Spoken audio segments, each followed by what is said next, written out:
Hope everybody's doing all right. When I was last here in front of everybody, or in voice, I guess, with everybody, it was 7 inches of snow. And now this weekend has been 95, 96 degrees. So, sunshine and bleeding heat, and from 7 inches of snow, and the 7 inches of snow melted almost immediately the next day, which was a shame. So, hello, Fighting Max. Hope you're doing well. Hope everything is going well for you today. I hope everybody's having a wonderful weekend. End of the weekend, beginning of the weekend. In Viddy's case, if he happens to pop in, beginning of the week. Funny how weather works. It's especially here in the South that I have seen. So the story that I give is back when I was working in academia. I was working in the school. And I think we had gotten 2 or 3 inches of snow. Something like that. It was a lot of snow for unseasonably snowy for that time of the year. And by noon, it had melted off with 96 degree weather. So we will get snow that compiles over the course of several hours in the morning, and then by the afternoon, and I mean by noon, so 12 o'clock p.m. our time, it'll be melted at 100 degrees almost, So it's just crazy.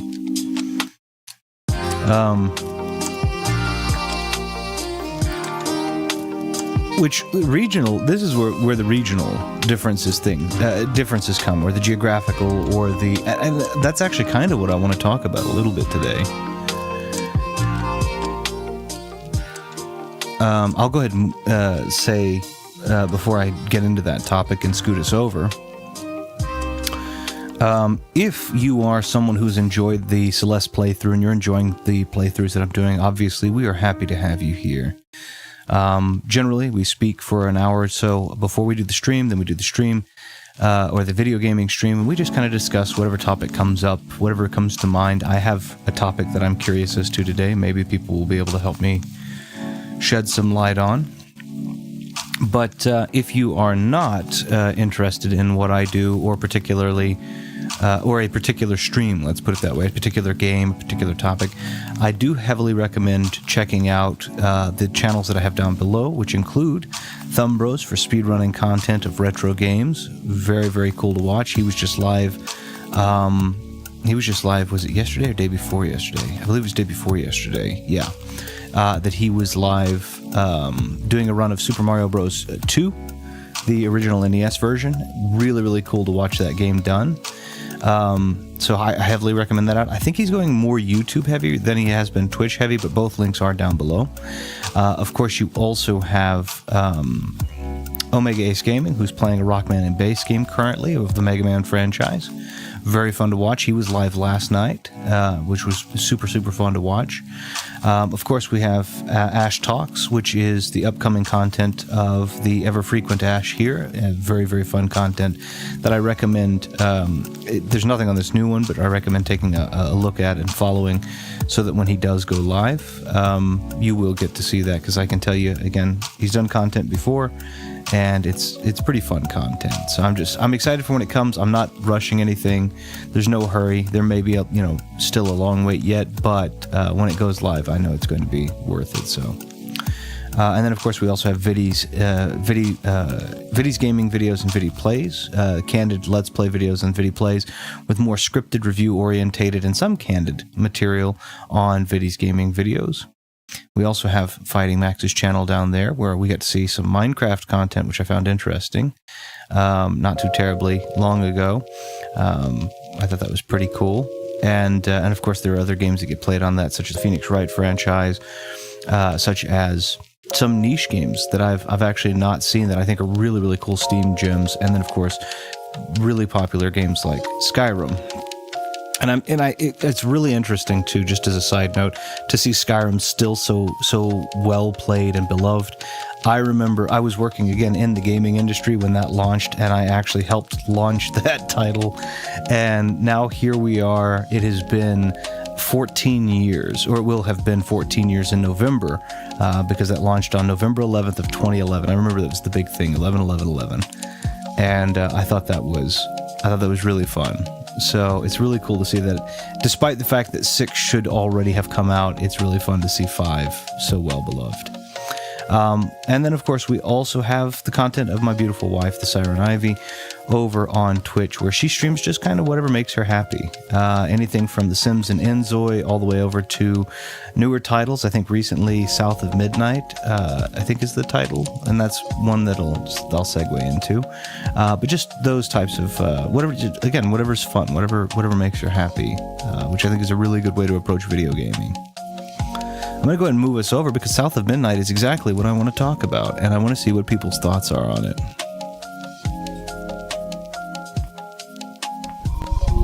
See if I've hit the right button. I did. I hit the right button the first time this time. So, I have a question, and I don't understand this, and so I really want to figure out where I'm missing out, or what's going on. But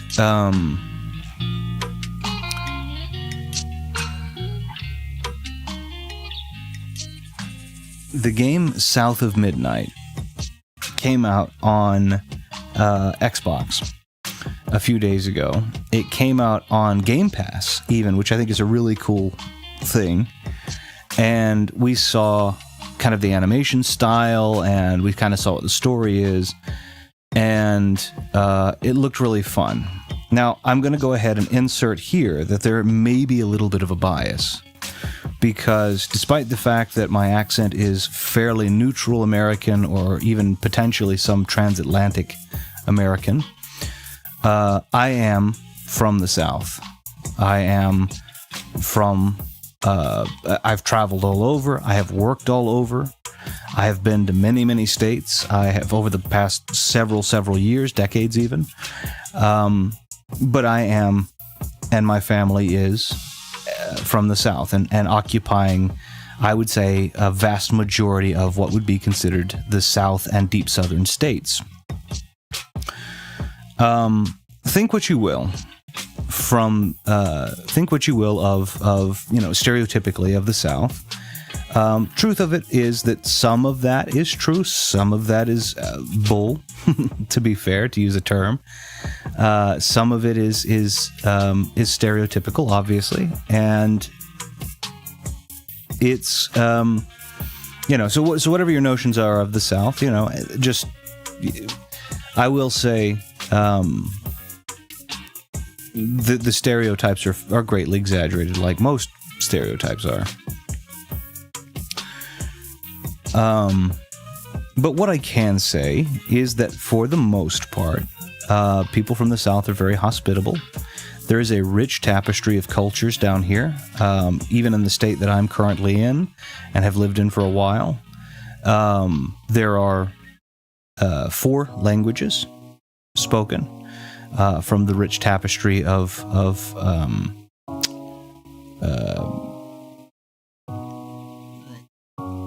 cultures, I guess, that come down here. And those languages are English, Spanish, French, and German. There are the sights are beautiful. It is hot, obviously. Now, where I am isn't particularly beautiful. It's very desert, but a lot of the sights down here in the South are very beautiful. There's a lot of beautiful landmarks. There are a lot of beautiful landmarks. There's a lot of beautiful greenery in a lot of these places. It's very, very pretty. There are definitely hot spots all over for food is one of the big things. Food's a big deal in a lot of the states. Everybody kind of competes down here for, top food. Mostly it's going to be beef and barbecue. But there are all kinds of competitions for that. There's a rich tapestry of cultures. Now, I say all of that to say this. South of Midnight comes out, and I look at the reviews on it because I'm just curious. And I've seen the animatics, I've seen the trailer. I think it's a really kind of interesting looking game. And it takes place in Mississippi. It says Chickasaw County, that's Mississippi. So, at least I don't know of a Chickasaw. Everybody says, oh, it's Louisiana. Louisiana doesn't have counties. So, Louisiana has parishes. So, if you wouldn't call it Chickasaw County, you'd call it something parish. So, it's Chickasaw County, so it'd be Mississippi. Which is beautiful. And, or there are a lot of beautiful places to be in Mississippi, I should say. And I start reading the reviews, and I'm not reading reviews online. I'm just, I mean, I guess I technically am, but I'm not going online looking up reviews. When you go into the Xbox, you have, the reviews are there, right? And it's got 3, I think it's like 3 stars, 3.5, something like that. And the amount of just absolute vitriol that I would see in these comments was unbelievable. People were saying things like, they're 13% of the population, da da da da da. For frame of reference, the lead protagonist is a Black American young adult woman. So, I mean, the critique was, oh, there are 13, you know, they're 13% of the population. So that means that there are 13% of people we can tell a story about. Jumping into the game's kind of awesome, honestly. The animatic style is very claymation in a lot of ways. They've kind of done this frame skipping, which I think is a great artistic style. The mythos is really neat. There's mystery, and they've not spent the mystery, so to speak. The main character is relatable. I mean, she's young adult, so she's still kind of angsty, but you know, she loves her mother, but she's resentful a little bit that her mother is so hardworking, but they're not a well-to-do family. They have a well-to-do family member who is kind of at odds with them for this mysterious reason we don't understand. And I mean, I think that honestly, I think the story's kind of really well done. At least so far it has been. I think the characters are interesting. I think they're vibrant in their character design. I think the art is a great story. I like the main character. She's not a know-it-all. She doesn't have everything that she's learning about things. She's uncovering mystery. She's not just this character who automatically has all of the powers of something or another.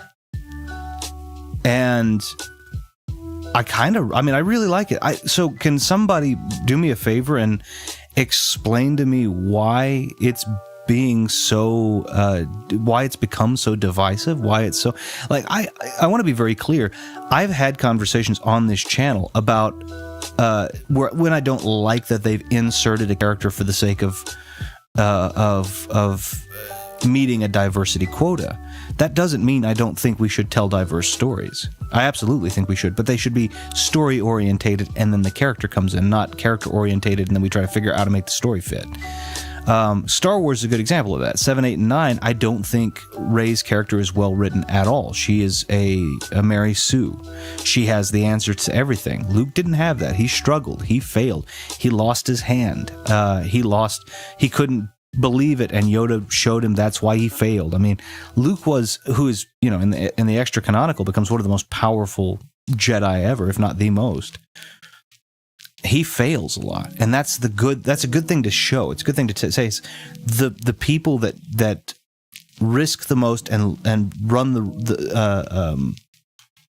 and fail the most tend to have the greatest successes also. I saw gameplay on Siren's channel. I thought it was really cool. The combat reminded me of the Souls-like, with the platform reminded me of Crash Bandicoot. Yeah, it's got a lot of good elements. The art style is really nice. Again, I don't understand. I want to know, why is it so divisive? Why is I don't understand. There are games where you insert characters and it's just not very good. I think a good example of this, at least for me, would be Forspoken. It was like, that wasn't a very good game. Were they just trying to write about a character of color and of a specific gender? I don't know. I don't know. But the story wasn't good, so it doesn't matter. This one feels good. Like, the story is, there's mystery, there's intrigue, the character's relatable. She cares. She's also angry. She's flawed. She loses. She doesn't know everything.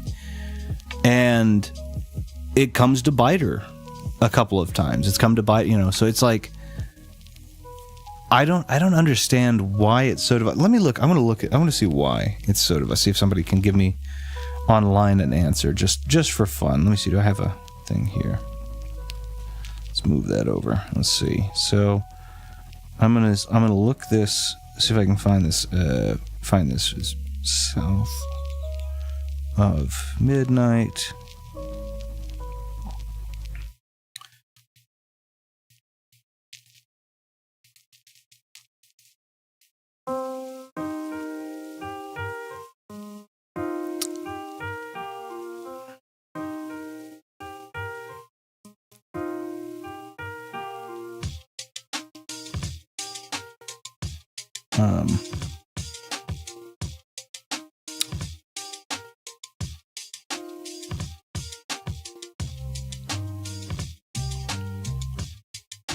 I don't I mean, it was like,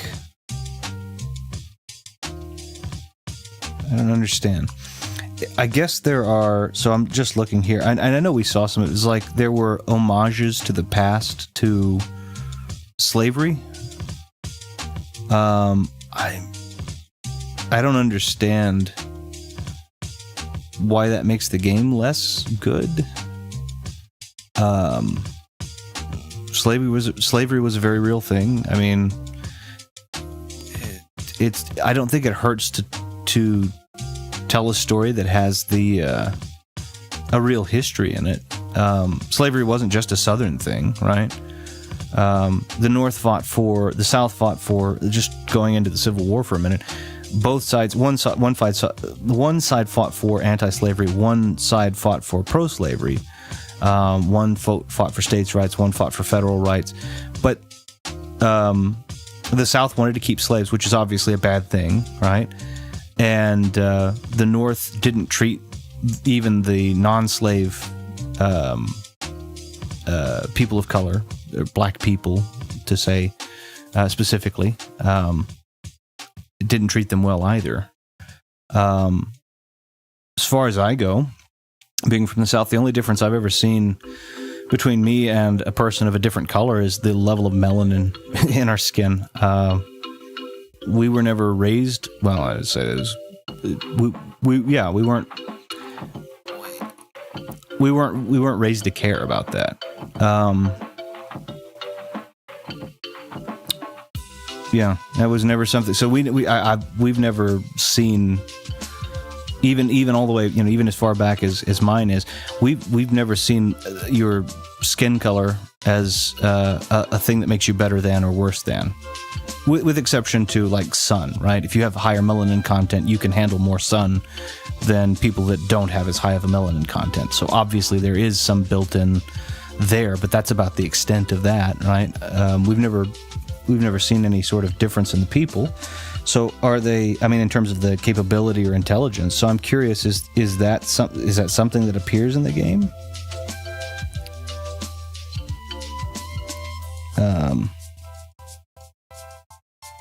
I don't know. It says it was a studio in Montreal who was trying to write about the South. I don't get it.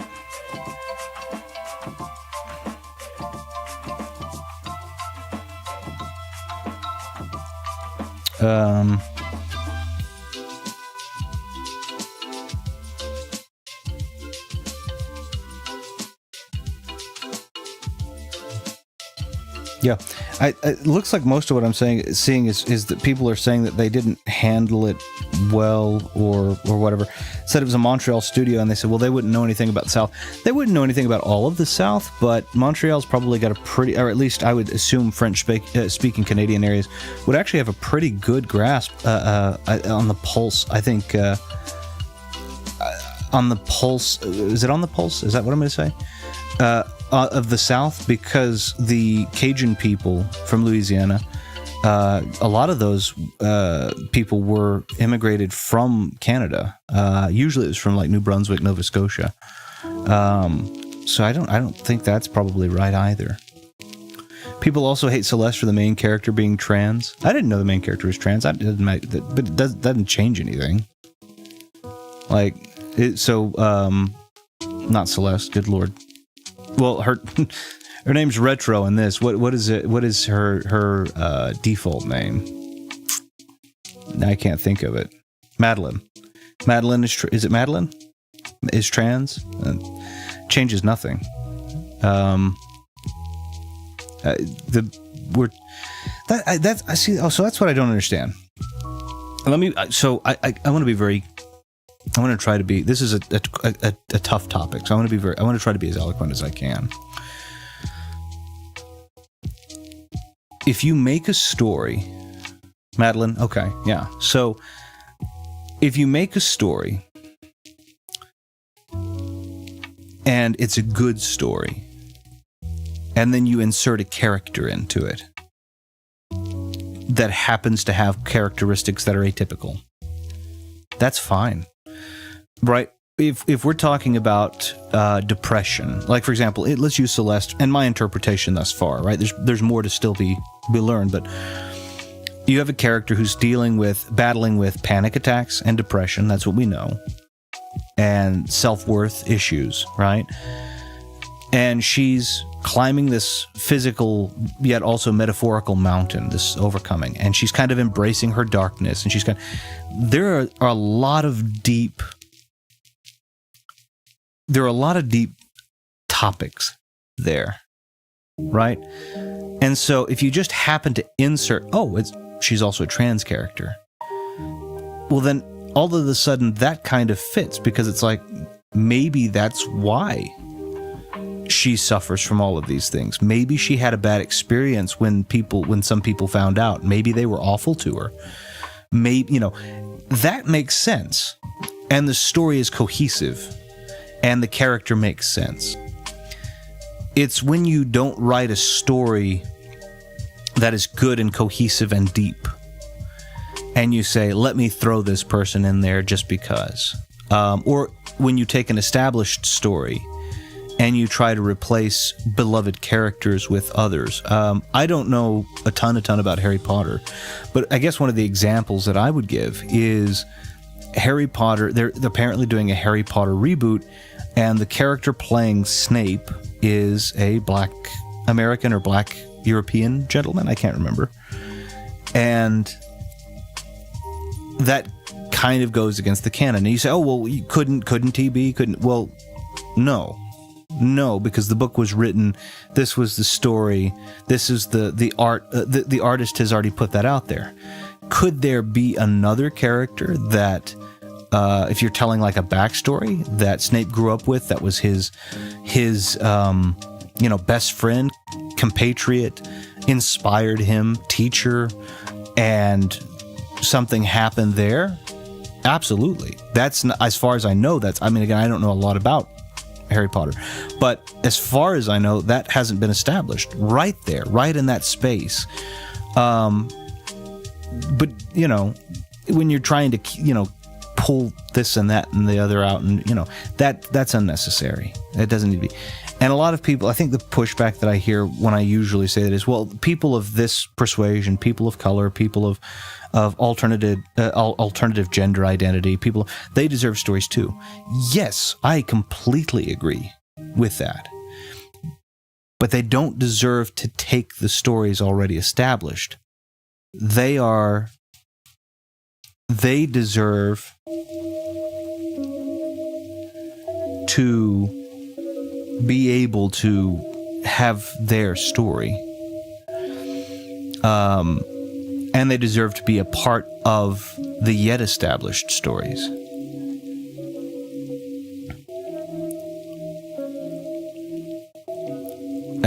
Because I feel like when you start trying to replace things and put other people in those stories, then it's like, well, you're kind of cheapening the story that you're affording this person. You're saying, well, this other story that we wrote originally for someone else, it's good enough. We'll just put another person there and we'll give them the same story, basically. Maybe a couple changes here. And it really is, in my opinion, it's disingenuous. And it's a disservice to the person of that alternative identity or of that, of color or whatever the case is. Because you're not even giving them their own fully realized story. It's almost as if to say, I'm not going to take the time to write something deep and meaningful and then place you at the head of it. I'm going to take something that was already deep and meaningful, who has already been written or what has already been written for someone else, basically, and I'm just going to put you in it. And it's a very cheap way, and it's a very lackluster way to take care of people who really deserve to have their own dynamically written deep stories. So using that example so far, and again, maybe we'll get deeper in and maybe I'll find things that I have nitpicks with, and I imagine certainly that I will, but right now I think South of Midnight's a pretty nice game. Does it talk about the South, and does it talk about there being slavery? Yeah.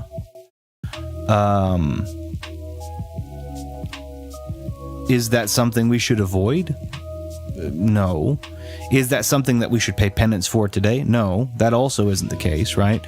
But we don't need to forget it either. The utility of that is that we don't forget so that we don't make that humongous mistake again.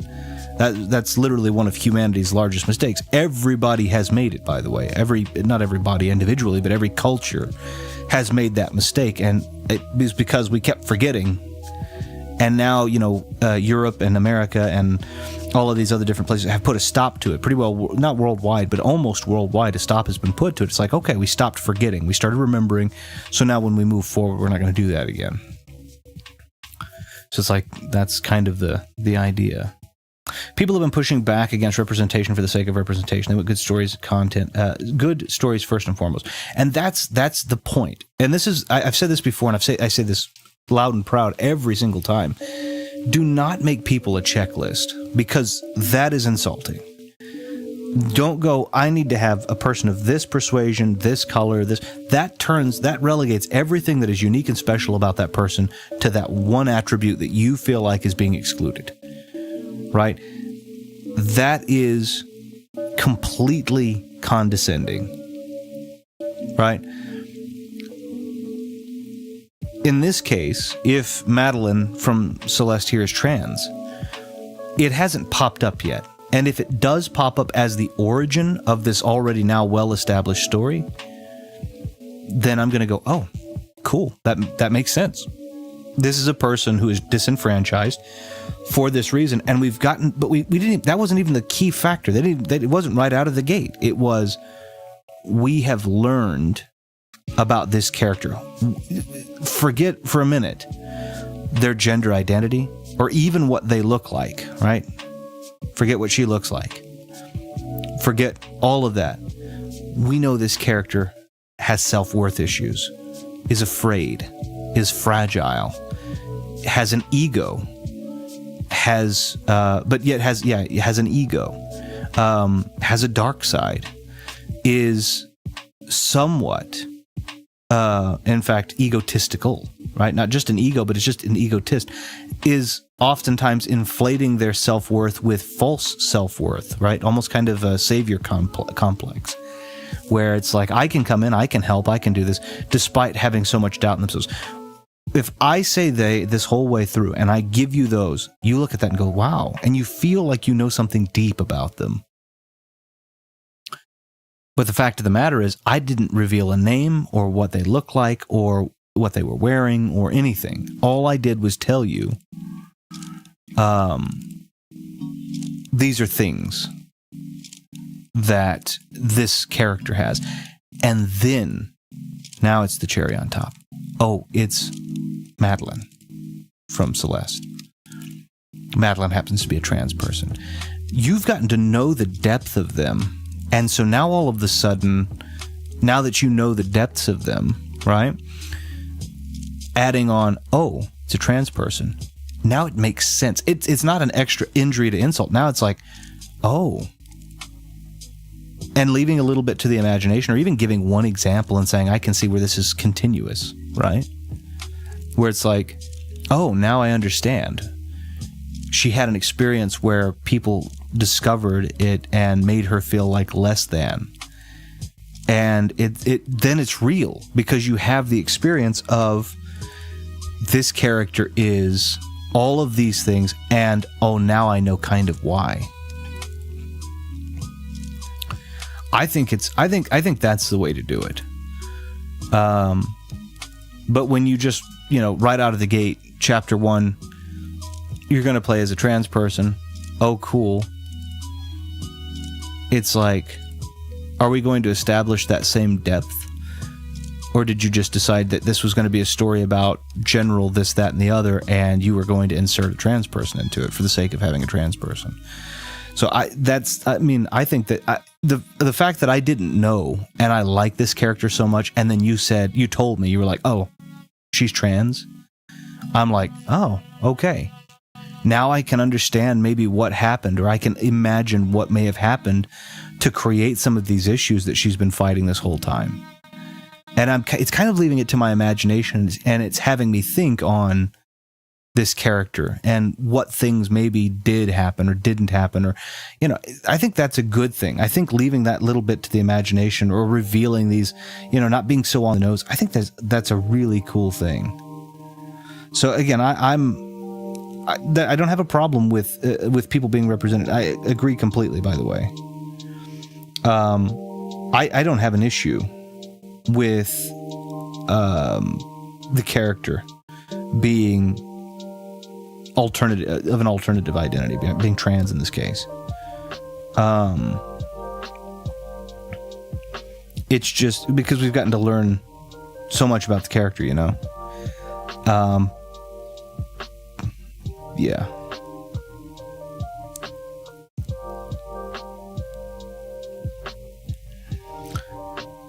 I just want to take a quick look at this. I think this is interesting. So.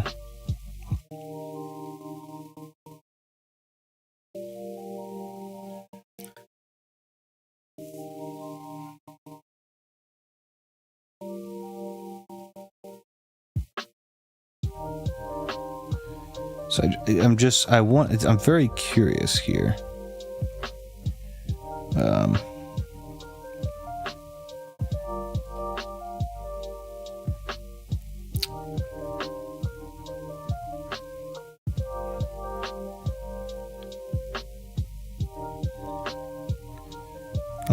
Okay, I see.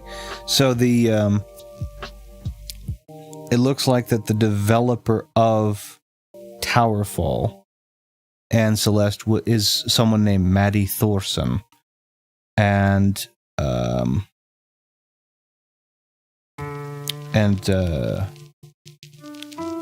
Madeline Thorson is, so this is a proxy character.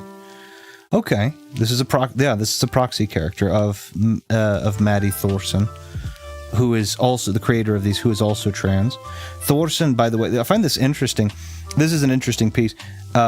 Formerly known as, and I'm using the name just formerly known as Matt Thorson. Of course, changed her name to Madeline Stephanie Thorson. Fair and fine.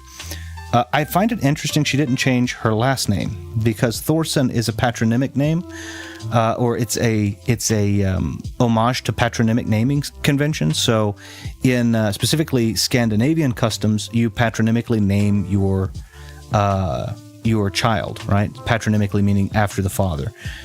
So it's almost always the father's name and then son, or the father's name and then dotter, Dottir.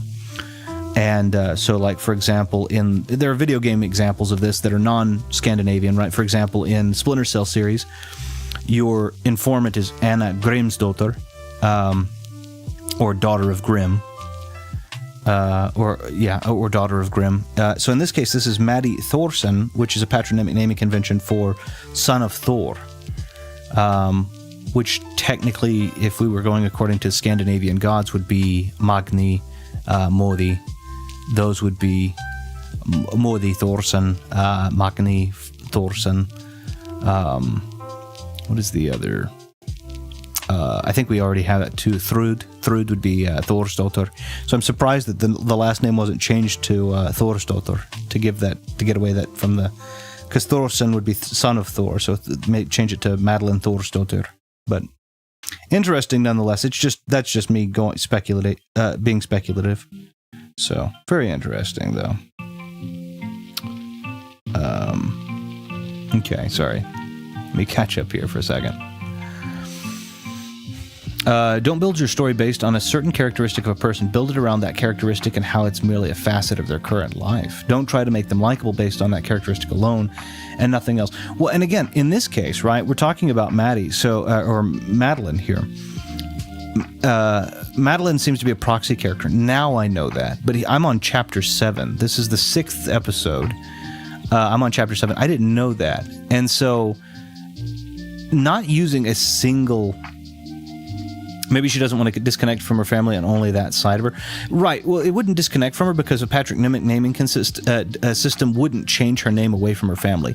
It would just say she's a daughter instead of a son, right? Thorsen is a son of.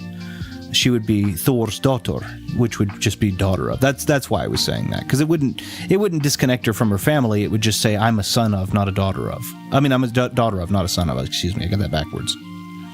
But I mean, it could be. I mean, maybe they just don't. Maybe they don't subscribe to the patronymic naming convention. It's just the last name, right? So, fair play either way. No issues. I just find that interesting, but it's not my. Yeah, it doesn't bother me. I don't. Whatever they want to do is fine.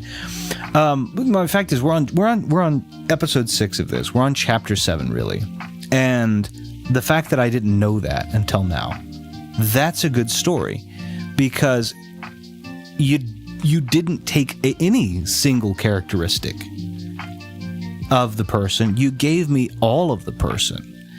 I don't think so. I would take yours. I think, in my opinion, I would take it a step farther. Instead of build around a characteristic and how it's merely a facet of, I wouldn't build around any characteristic. Because the thing is that there's not really any. Think about this, and for yourself, for anybody, for me, for there's not a single thing about any of us that is so special that is the defining characteristic of all of us. I do a lot of things, and there are going to be things that people know me more for and less for, right? For example, I'm just going to give an example. This forum is about me playing video games and talking openly and candidly about things. So the people that have come to me in this area are going to recognize a few things: my opinions, my voice, my manner of speaking, perhaps, and the games. Those are really going to be the things that are going to summarize who I am to them. There are some other things maybe, but it doesn't go very deep. I've said things passively that are also there. For example, I do card mechanic or manipulation, not magic. I don't do that, but I have practiced the art of what's called card artifice, which is learning how to cheat at cards and being a very good card cheat. I don't cheat people, but I like learning all of the dirty tricks. People that have witnessed that will think of that as a defining characteristic for me, and they won't think of the video games. They won't have seen those. They won't think of that. I love watches. I've made mention of that. I love watches. There are people I talk just watches with. They don't know anything about video games or my cards. They just know about watches. And they know me as the watch guy. So the people that really sum me up are not really summing me up. There are people that know me as the video game guy, people that know me as the card guy, and people that know me as the watch guy. All three of those things are true, and yet they only know me as that one little piece. And it's not, and I don't take offense to it, but at the same time, it's not me. Like, I look at it and go, well, that's okay, yeah, that's a thing that I do. So instead of taking any single characteristic, especially when you're telling a story, and a story that can be done from the outside, right, from third person, no one thing needs to be taken. No one characteristic needs to be taken. and given the whole story, they've done this thing where they've built this little character up, and she's so, I mean, like, I like her. I think they've made her likable for 1,000 different reasons. They've given her mistakes. They've made her unlikable in some cases, like where she gets a little bit too, she's a little too quick to anger, and she's a little too harsh towards people. Like, was it Mr. Oshiro? I think is how it was. But she got a little bit, she was a little short with him, despite him being, trying to be hospitable. She wasn't willing to take a moment to pause, which was telling. She's been a little short-tempered with Theo. She's been, there are all of these things that she's been doing that show that she's very flawed, and I don't like that. And then there are all these things that she does where she's kind of, she's the victim of it. And then there are all these things that she does where so she's very multidimensional. And then you say, oh, well, she's also trans. Oh, fine. That's okay. You've given me so much about this character. That's just another thing, right? That's not the defining characteristic of this character. The defining characteristic of this character is that I like this character. For me, that's the thing that resonates. So I think it's really, really cute.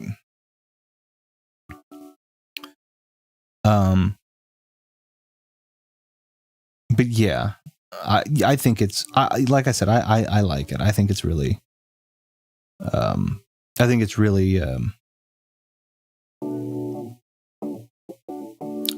done a good job. I'm trying to think of how to do this.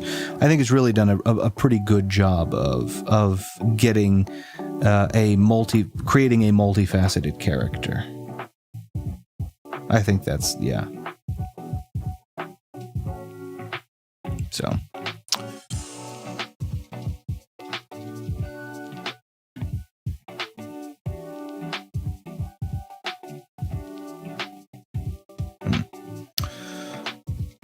So I don't know. So, in summary, I've liked Celeste. Didn't realize that was the case. Really cool. I like South of Midnight so far. I don't think that's too big of a problem.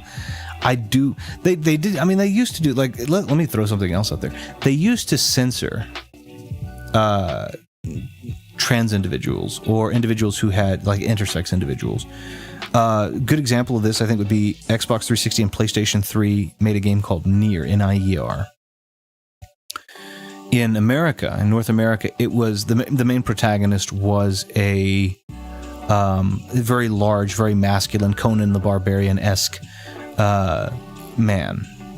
In Japan, I believe it was an intersex person. I don't know exactly the details, but it was a person where they were that. And it was the same story was told between the two of them, barring a few little odds and ends here, but it was like the game's focus wasn't on that. It was just a kind of matter of fact over to the side. And I think that's fine. Don't get me wrong. I think Conan the Barbarian-esque characters are really cool because I'm a fan of Conan the Barbarian, but I also don't think that, if the story is kind of the same and you just happen to have a character that has that trait, I don't think that's a bad thing. I don't really care. It wasn't the central focus of the game, so it was like, this is just, you've got this, all of the details and depth of the game, and then this character also happens to be, okay, that's fine, no big deal. So I don't know. I don't understand. I don't think people. The thing I really don't understand is why people can't understand that. My understanding was like, and I guess giving an example of this, Disney put out that Snow White movie, and I don't care to go see it. I don't know about so I'm not going to opine on the quality of the movie. What I will opine on is where I'm very well, which was the number of switches that they went through just before they even launched the blasted thing. Where it was, at very first, it was, the lady, the lead woman, Rachel, whatever her name is, Zegler, I think, saying, well, it's going to be basically fairly anti-prince. And it's like, the original Snow White tale, the not Hans Christian Andersen, I'm sorry, the Brothers Grimm tale, little wonky, right? Snow White's like 14. Obviously it was written at a different time. Now we think 18 is a better number. I agree with that. So it's like, oh no, it's anti-prince because he was this creepy stalker. Well, yeah, okay, sure. We're not really going deep into romance. This was Grimm's fairy tale being brought to animatics, and it's like, okay, what do we need to do about this? Well, maybe we write the relationship to be a little bit more organic. We definitely up the age so that Snow White's at least 18, probably, probably not so big of an age gap, and certainly not below what we would consider to be an acceptable age today, just because that I can understand that.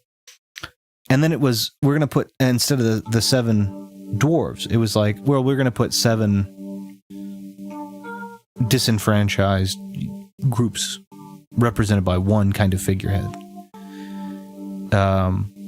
Because I think someone was like, oh, we think dwarves is pejorative, it's derogatory. And it's like, well, yeah, okay.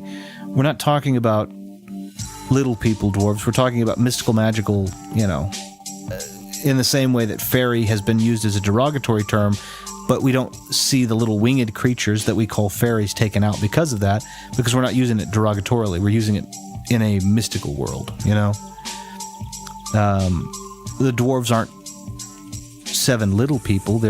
It's a mystical type of, it's kind of like when you look at any sort of fantasy, like dwarves in that are, and Snow White had that same thing too. They were miners, right? They mined diamonds or gems, and it's kind of the same thing. Like whenever you go into a fantasy, it's like, oh, dwarves, and they're the hardy, smithies, basically. They make the best armor, the best weapons. They mine steel and diamond and make it all into, it's kind of like, okay, this is cool. Is that what actual dwarves, little people, are today? Certainly not. I mean, they're just people that are slightly shorter or whatever.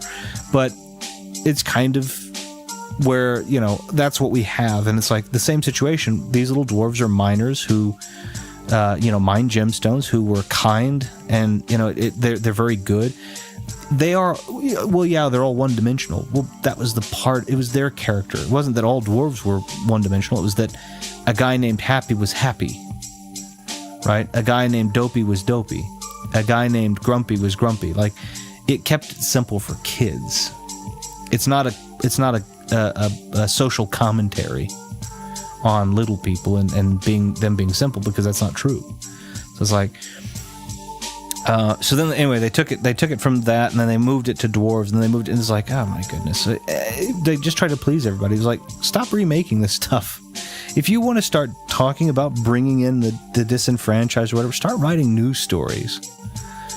Quit going back to Hans Christian Andersen. Quit going back to, and Hans Christian Andersen, by the way, Little Mermaid and Frozen. Those are the ones that I can think of tipped top of mind. There may be another one in there. And then, the Brothers Grimm, it's going to be like Snow White is in there. And then, of course, Aladdin is Shehrazad's 1001 Tales, what we now call Arabian, the 1001 Arabian Tales or Arabian Nights. And again, it's everyone's always trying to, we're going to, and again, I've said this before, Aladdin, they did the cartoon, and then they were like, well, we're going to do the live action one because we want it to actually be populated by people of Middle Eastern descent. And I'm like, have you never read the book? Like, Aladdin is not of Middle Eastern descent. He's Chinese. In the book, the original source material, Aladdin is a Chinese individual. He's not a Middle Eastern individual. So you didn't even do that right, because you were trying to stay. So it's like, it's just, you're not going to please everybody. Make a good story, include people, and don't make their inclusion the entirety of the story. Make a great story and include wonderful people in it. That's all there is to it. I don't understand why that's a difficult concept. I don't understand why it's a taboo concept to talk about. People, it's always, when you talk about it, it's always like, oh, you can't say that. Yes, I can. I can say whatever I want, and I don't think it's a bad opinion to think that we need to be making good stories and including people in good stories, and not, relegating them all to a single characteristic that is not the entirety of their life either. I would be really disappointed. I would be really, really disappointed if at the time I die, people remember me as a one-thing guy, right? People remember me as a Caucasian guy or a white guy. Oh, I pass away and it's like, man, he was white. Is that really all I accomplished? Really? That's all I accomplished? I was white? I didn't even accomplish that. That's just a circumstance. Like, why is that my whole identity? So we got to stop treating other people like that's their whole identity too. And I want to be very clear too. There is a vocal minority of people who do make it their entire identity. That's their business, obviously, but most people don't make one thing, especially not a superficial thing, their entire identity. It's like, yeah. Oh, that's what retro sounds like. Yeah. What is the phrase I use? I have a face for radio and a voice for print, but I like it. It's okay. But welcome in, Xavier. Good to have you here. I think you and I have chatted before in Fighting Max's stream. So yeah, I'm key points. I like to play games. I'm older.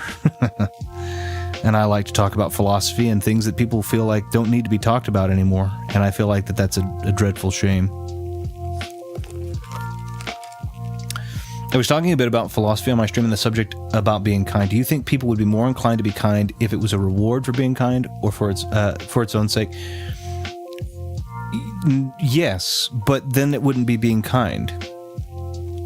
Right? So think about this. It's... So I mean, you all know this. I have a daughter.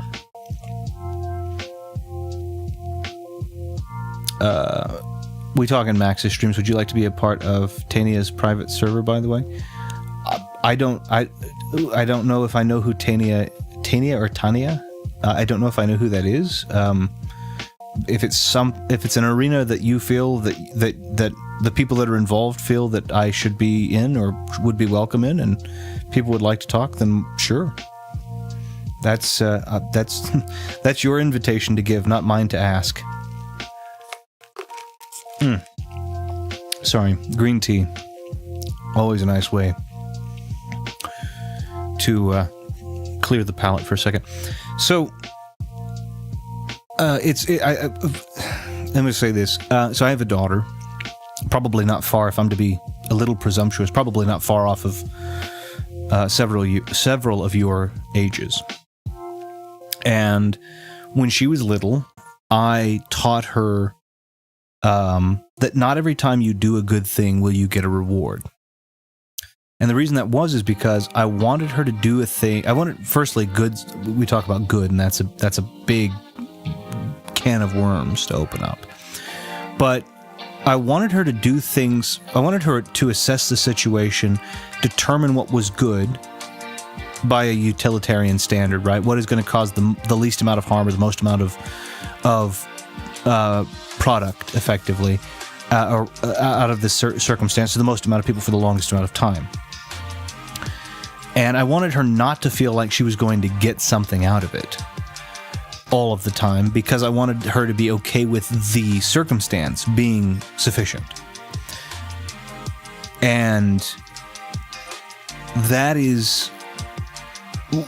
I believe that when you give somebody something for doing a thing that is good, you do two evils in trade. Number one is that you incentivize or you create a kind of Pavlovian response of, if you do good, you will get something you want, which can easily be twisted and manipulated. And secondly, you would only reward them in doing something that you observed as good. And good is not your perception of good or even my perception of good. Good is a very relative, very fluid thing. And so in doing so, you reward people in doing something that may not actually be objective good. It is subjective good. So you're rewarding them for doing what you think is good, even if what you think is good may not actually be good. Tenya is a friend who made a private server out of everyone who we saw on Max's streams. So I was asking if you want to join. Again, the invitation is yours. If you are willing to give it to me, I will happily accept it. So that is perfectly okay. Would a global philosophy of being kind for its own sake make for less kind people, or would it be good to have less kind people in the world in exchange for confident people who are nice for the right reasons? Let me make sure I understand. Global philosophy of being kind for its own sake make less people kind, or would it be good to have less kind people in the world for exchange? So, based off of my interpretation of what you've said there, it is good to have less kind people in the world. So I had this before, and Hummus Hero came out and he debated me with this, and and it's perfectly okay to have a different opinion. Evil is necessary.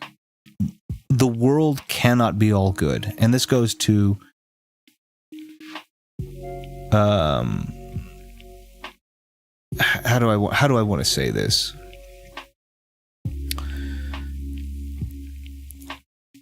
Chaos theory, I guess, is kind of the idea. The basis of chaos theory is that you want to have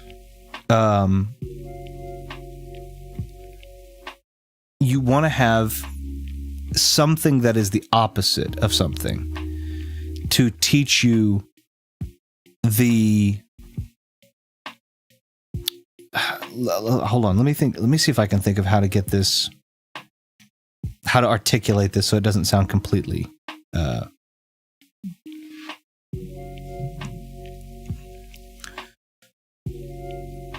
okay. Yeah, I think this is how I want to say it. Chaos theory dictates that if you have something, that you must have the opposite of something for that something not to become granted. So, for example, if we didn't understand that there could be dark and there are varying degrees of darkness, we wouldn't really understand that light wasn't just the natural state of things. Good and evil are the same thing. Good is only good because we have evil to escalate good to a higher position. If good were always good all the time and there was nothing to oppose it, then good would no longer be good. Or it wouldn't be understood as good. Chaos theory. Let's see. By the way, rule utilitarianism or act utilitarianism? Act utilitarianism. Rule utilitarianism is basically it's predicated on the premise of the increase in another subjective field. So I think that in a lot of cases, rule utilitarianism creates, well, in all honesty, rule utilitarianism kind of has led to what we where we are societally now, which I take great issue with. I think that's kind of the thing that we're talking about, because in rule utilitarianism, what you end up with is a set of, it's kind of like our laws, right? Act utilitarianism allows us the flexibility, let's say, to, I think, make greater goods through, how do I want to say this? Act utilitarianism allows us to be more granular with our intent. Rule utilitarianism strips us of the granularity. And that loss of granularity creates, in my experience, a series of potholes, basically, that we attempt to drive over to navigate to the best possible outcome. Rule utilitarianism is basically where a law comes from, right? Follow these rules, greatest possible good, greatest possible happiness, greatest possible, and that's where you get society. The problem with it is that it doesn't allow for a lot of people that have taken it to its illogical conclusion.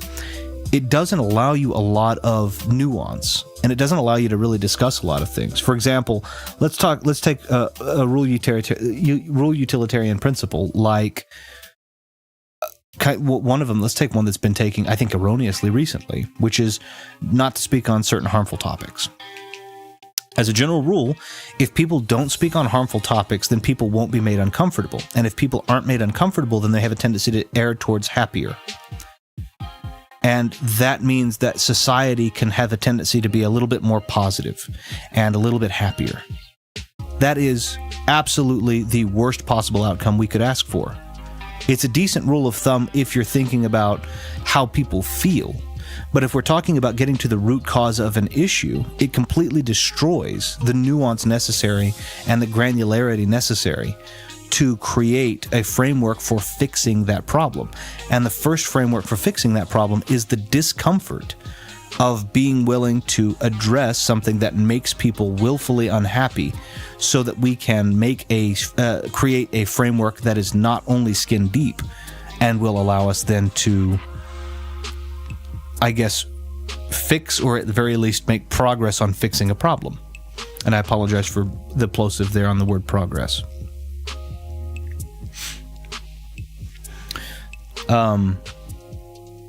So no, act utilitarianism. If we're talking about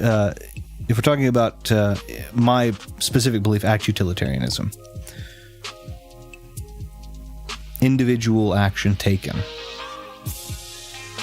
And I guess that also goes back to the chaos theory too, because you have to believe, for example, in rule utilitarianism, a lot of times, and I think that this is also erroneously done, but in rule utilitarianism, sorry, I'm taking my watch off.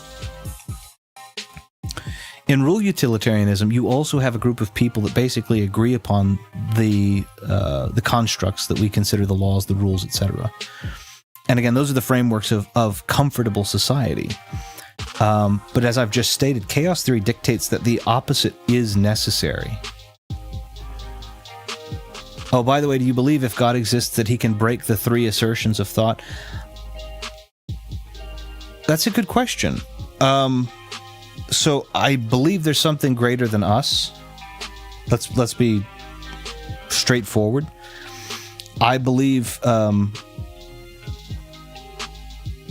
that we have, how do I want to say this? I believe that there is something greater than us. So I want to go ahead and I kind of want to put this out there. I don't know if it's a god or gods. I think that's the easiest way we do that. So just kind of establish it. I am more inclined to believe that if there's something greater than us out there, it isn't a singularity. And I mean that not in terms of the colloquial singularity of the exponential growth of AI beyond us, but I mean a singularity as in a culmination of all things thought, knowledge, and such into a single body.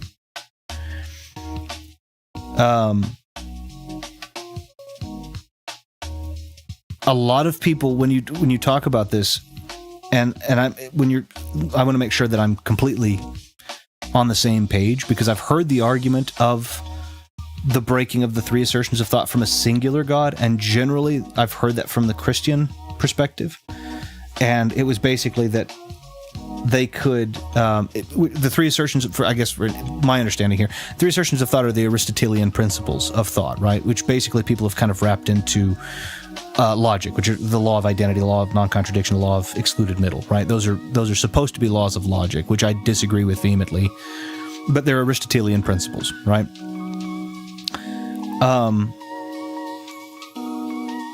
I take, without even going to God, I take issue with the Aristotelian belief in thought.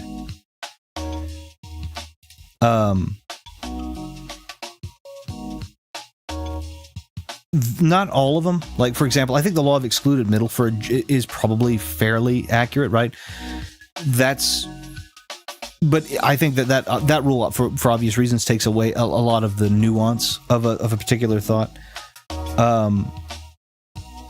As far as the law of non-contradiction, that law we scientifically can already break that law through sublimate, right?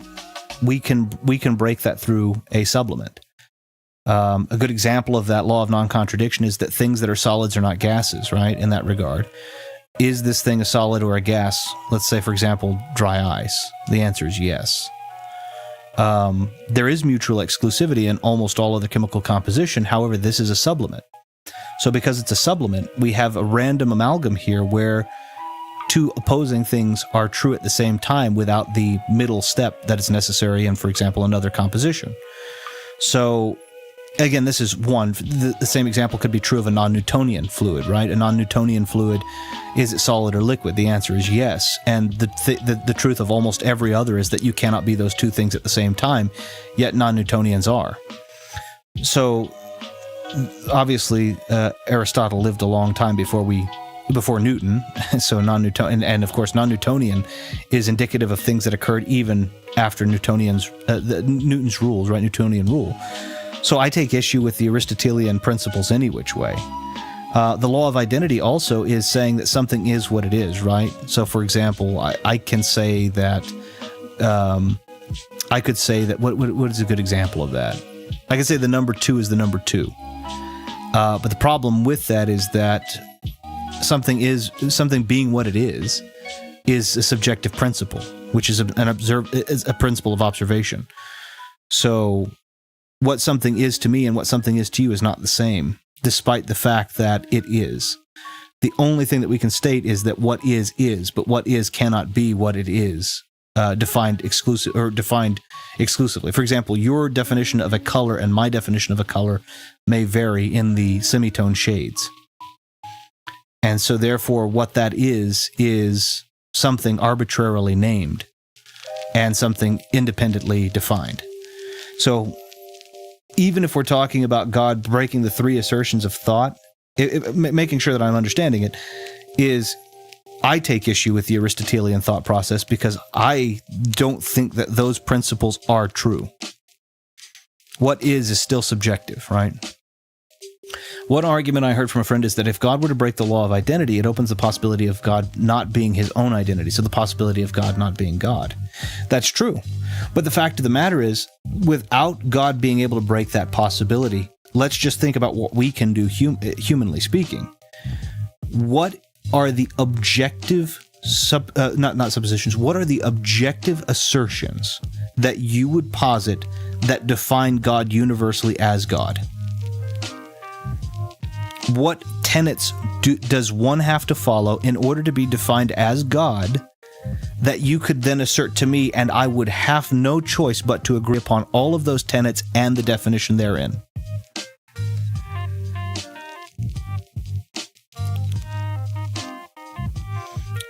Can you? I mean, that's the trick. You're giving a law to, and that's why, for example, the law of identity. A law is supposed to be something that is concrete,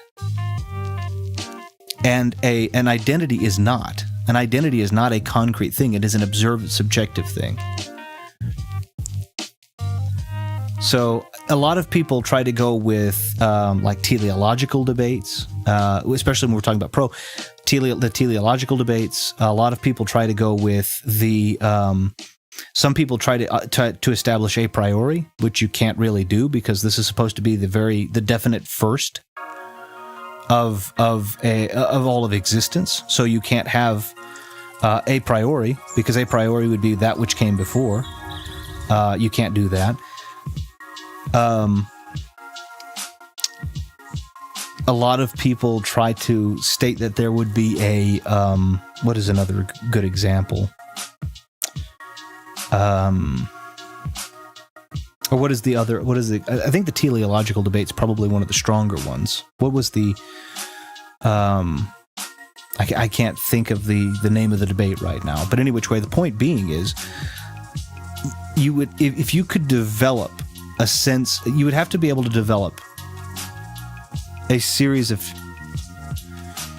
Hey Ash, how are you doing? What about the ontological argument for God? What about that is objective, though?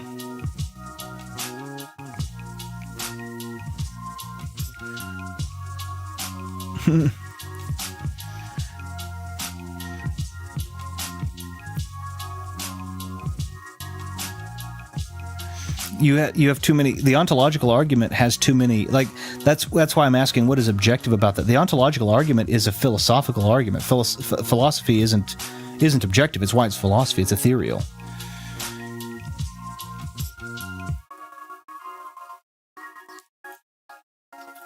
So I respect people's, and by the way, I want to be very clear, like I don't, just to give an example, I am not saying that God does or doesn't exist. I'm of the opinion that something greater exists. My Pookie. I'm of the opinion that something greater exists. I'm of the opinion that if something greater exists, mathematically speaking, it isn't likely that it's a singular. It's likely that it's a plural. In the same way that ants wouldn't conceive that a single human is the only one that exists to feed every anthill in the world, I don't believe that a single God would be the thing that would feed every little planet, every little potentially populous planet. So I think that there's probably, just like us, a society of organized checks and balances with flaws included. And that's probably something like that exists greater than us. I don't know, but I would speculate that's the case. Equal argument is evident for there to be less, or that there is nothing else.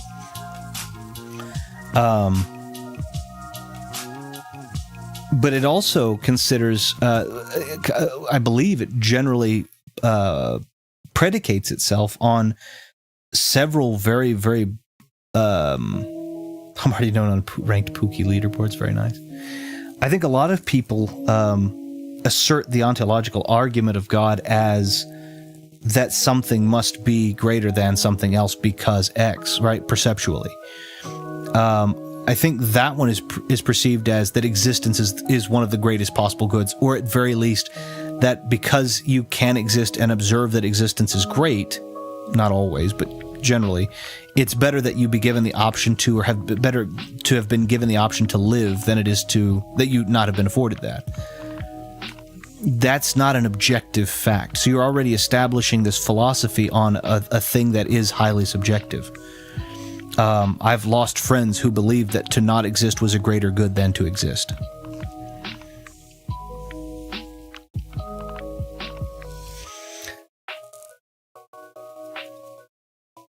And it's also kind of what I was saying earlier. This particular thing is also a priori.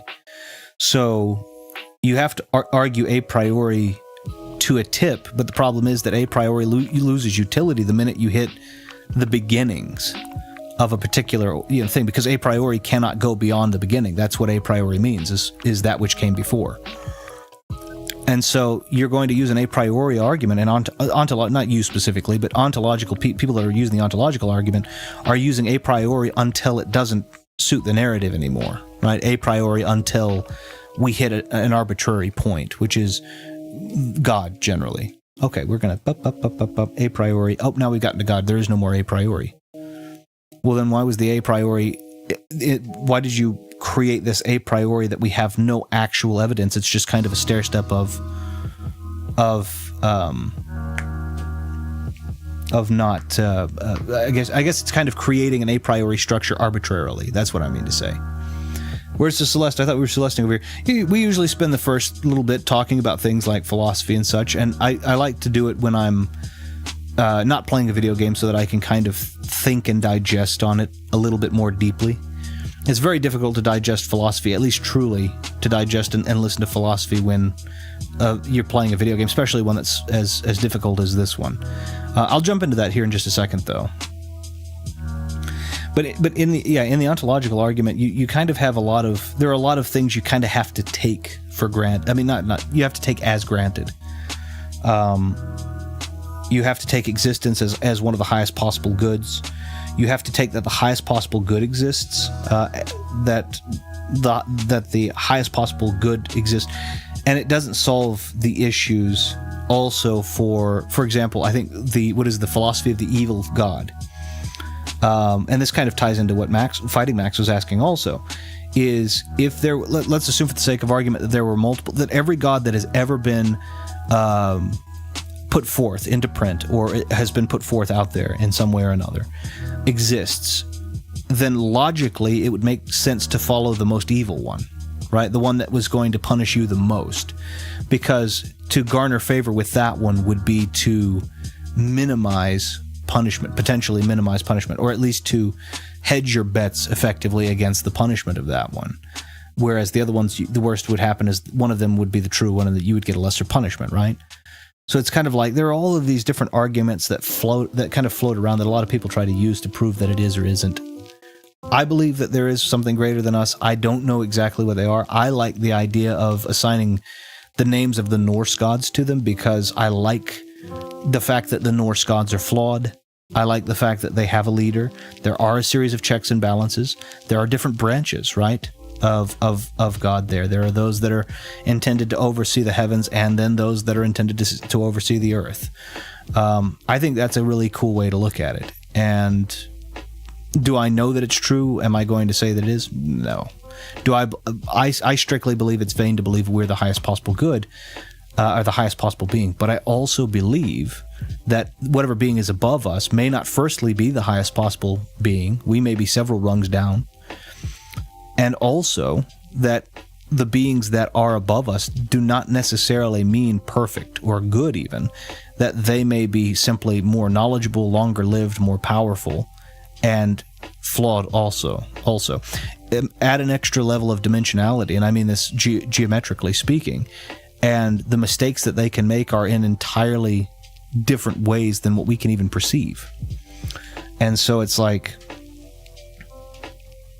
I don't think there's really any good, you know. But again, I take issues generally with the Aristotelian principles myself, because I feel like that a lot of times when people assert a philosophy to you, especially when it's Aristotelian or when it's Socratic, right?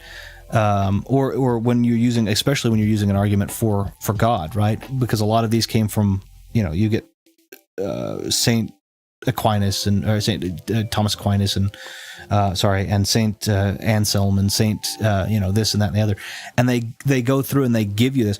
You have to think, when that philosophy was being created, it was being created with the intent of not finding truth. It was created with the intent of furthering a goal or a position that person currently occupied.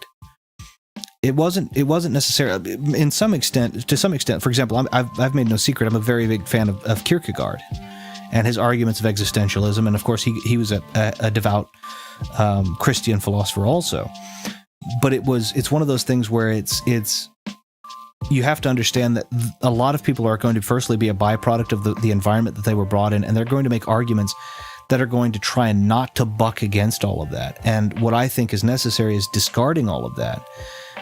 Even if it has an impressive name like Aristotle or Socrates or Plato tied to it, I think it's worth discarding and saying these guys were really intelligent. That having been said, here are some holes in that argument, right? The name of law of identity is taking an ethereal principle and trying to place it into concrete. You can't do that. Identity is something that is subjective. So even if, without talking about gender identity and all this other stuff, you see me as different than what I see me as, which is different than what Fighting Mac sees me as. Therefore, my identity is subjective. Whether I want it to be something specific or not isn't relevant, because my identity is whatever you guys see me as externally. My valuation, my worth is internal, but my identity is whatever you see me as, because that is how you identify me. So to create a law of identity doesn't happen. I am what I am, but only scientifically. In terms of my identity, unless you relegate me to the sum of my parts, which is effectively the carbon and the water that are, and the calcium and all of the different varying electrolytes and such that compose me, unless you relegate me to that, then whatever your perception of my identity is non-objective and therefore cannot be a law. The law must be as close to objective as can be. So then we start again breaking that down to the ontological argument, but again, that's my opinion. Like I said, I don't want to break. That's the other thing. I don't want to break anybody down. Like if you take the ontological argument as gospel, and no pun intended, by all means, that's perfectly okay. I think that's I'm not trying to tear anybody's belief down. I just think that it's something that we need to be willing to. I think it's something we need to be willing to tear down piece for piece ourselves, and then kind of say, okay, well, I know this has Aristotle's name attached to it, but I don't believe that. I don't believe that I can subscribe to that because of, X, Y, Z. I think that's my thing.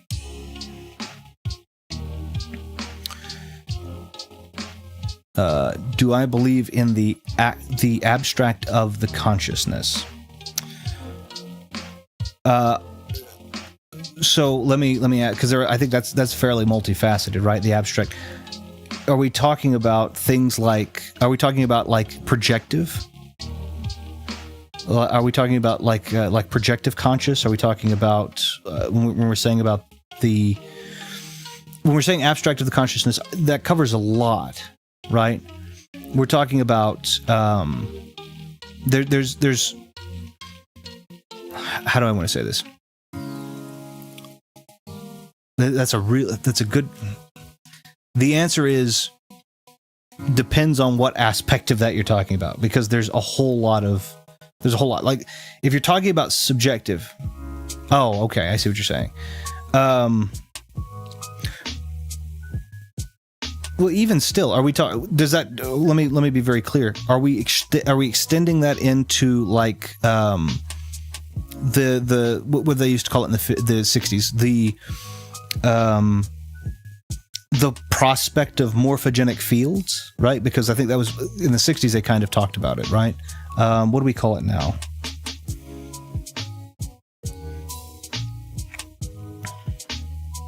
I don't remember. What would we, not hive mind, what would we call it now?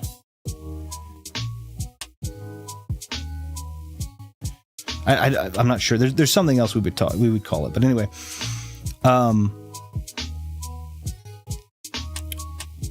So if we're talking about ideal, let me. I've got to break this down because you just asked great questions, but they're very multifaceted. If we're talking about the abstract of consciousness, and we're talking about our own awareness, we're talking about subjective experience creating the identity and such. Insofar as that I can say again, and I speak with granularity. What are you mad lads talking about? We're talking about all kinds of different philosophy. There are principles that I do and I don't agree with, right? So first, like awareness in terms of that, yes, but the fact of the matter is, again, we're talking about subjective awareness. That's why I say, do we include the prospect of the 19th? What would we call it? Collective consciousness? That's what we would call it. So when you include the abstract of consciousness, are we including the possibility of collective consciousness, for example, like the Dalian principle? Or are we not including that? Are we simply talking about abstract of consciousness as we perceive it in kind of, I would say, broad brush Descartesian terms? Because the same principle is the idealism versus naturalism, right? If we're talking about like idealism from the Descartesian perspective, yes, right? I would generally fall more into the idealism category than I would the naturalism category, but I also disagree with a lot of it, the idealistic, because the idealism category generally automatically posits God, and naturalism generally doesn't, right? Naturalism is generally going to kind of posit self-sufficiency in the existence of that which is. And I think that you can discard some of that, idealistically speaking, right? So idealism, from the Descartesian perspective, is cogito ergo sum, right? I think, therefore I am. I agree that my physical existence doesn't necessarily constitute me, because my physical existence will persist beyond my death for a time at least. And that physical existence is all that will be perceptually exist of me. I don't know how I will experience death. I know that I will at least be able to experience death a little while after everybody else has experienced that I am dead. But then on the other, that's what I'm saying. So then, with idealism, it's like, okay, this is a heavily spiritual, there's another element of me. My ideas and what I say are not physical. and they are defining characteristics of me. But that doesn't posit that other ethereal principles, that doesn't suppose or presuppose that other ethereal concepts must also be made real, or that they must also exist. It opens the possibility up. I feel like Pete Zombie does a good job for the act. It just depends on how, and that's probably, I'm not sure if I know what P Zombie is, but in terms of the abstract of consciousness, the only reason is that it depends on, because we're talking about the abstract of consciousness, which is of course the principles of, but in some of those principles we also have things like collective consciousness, or the positing of a collective consciousness, which generally falls into that idealism realm, right?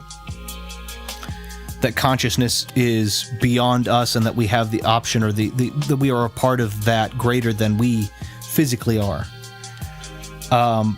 But in idealism, you also have to take, if you're completely idealism, you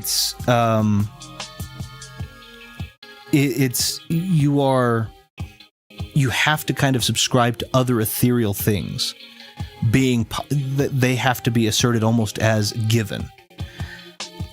I would argue that I'm a pragmatist if I have to choose of those, more so.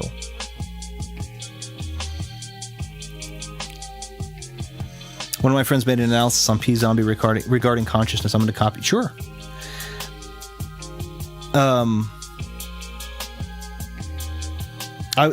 would argue if I were naturalism versus idealism, I would argue I'm probably more,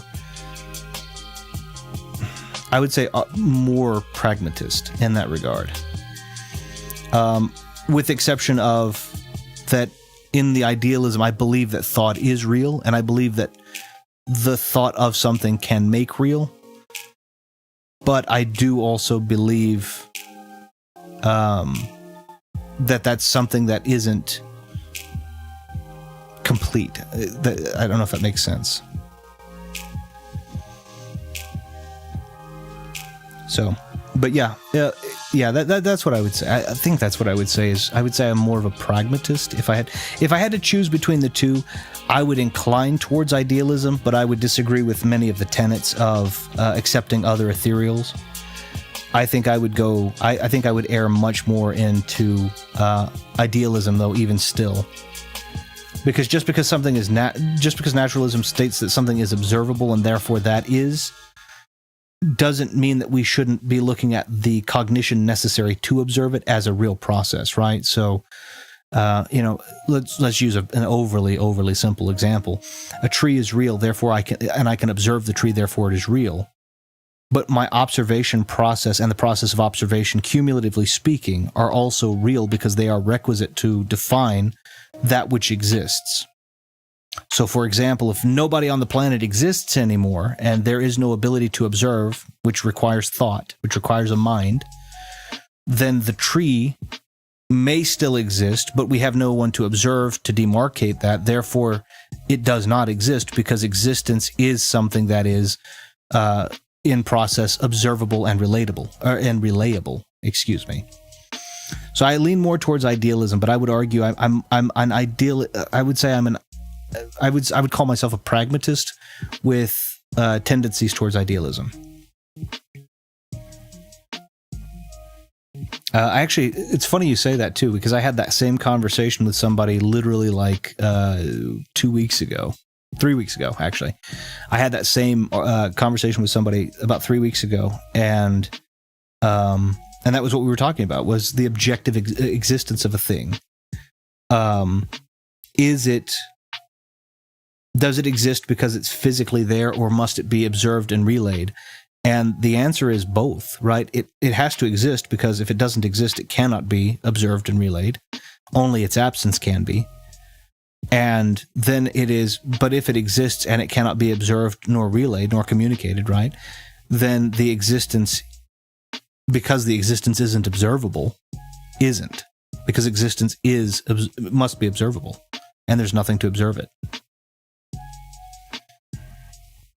I mean, you could get technicalities like bugs and animals and such, because I said humans go away, but if it cannot, suffice it to say, if it cannot be observed, even if it were to exist in the physical world, if we gave it as a given, this is a paradox, right? But if I gave it as a given that the thing physically existed and yet nothing existed to observe it, then the thing does not exist, because observation is key to existence.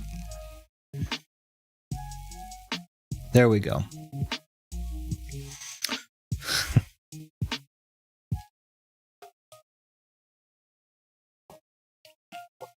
So, pragmatism. That's about as close as I can get.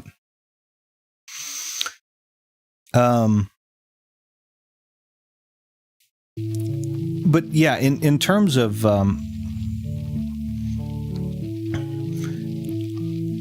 I think, I mean, in terms of the abstract of consciousness, again, I think it goes as far as you want to go. Because I know the basic principles actually have a lot of, there are this kind of infinite corridor of doors that open up into even more corridors of even more doors.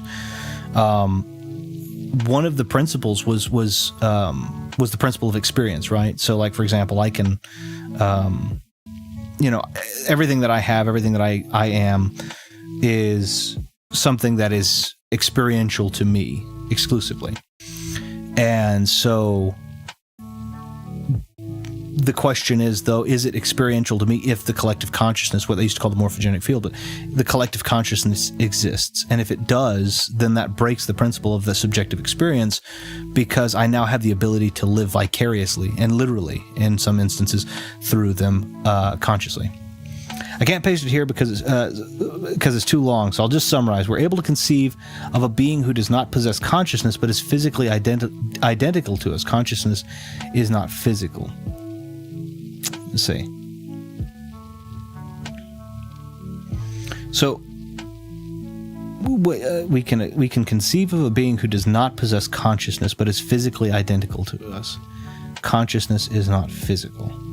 Sure, yeah, I can give you that, but remember that the abstract of consciousness generally leads into individualistic also, which I like the idea of in practice, but in the abstract of consciousness, it talks about subjective experience heftily, right?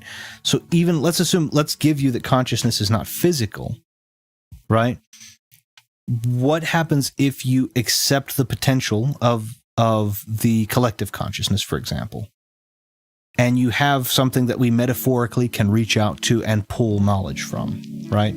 Some people have defined it as déjà vu. Some people have defined it as, whatever it is.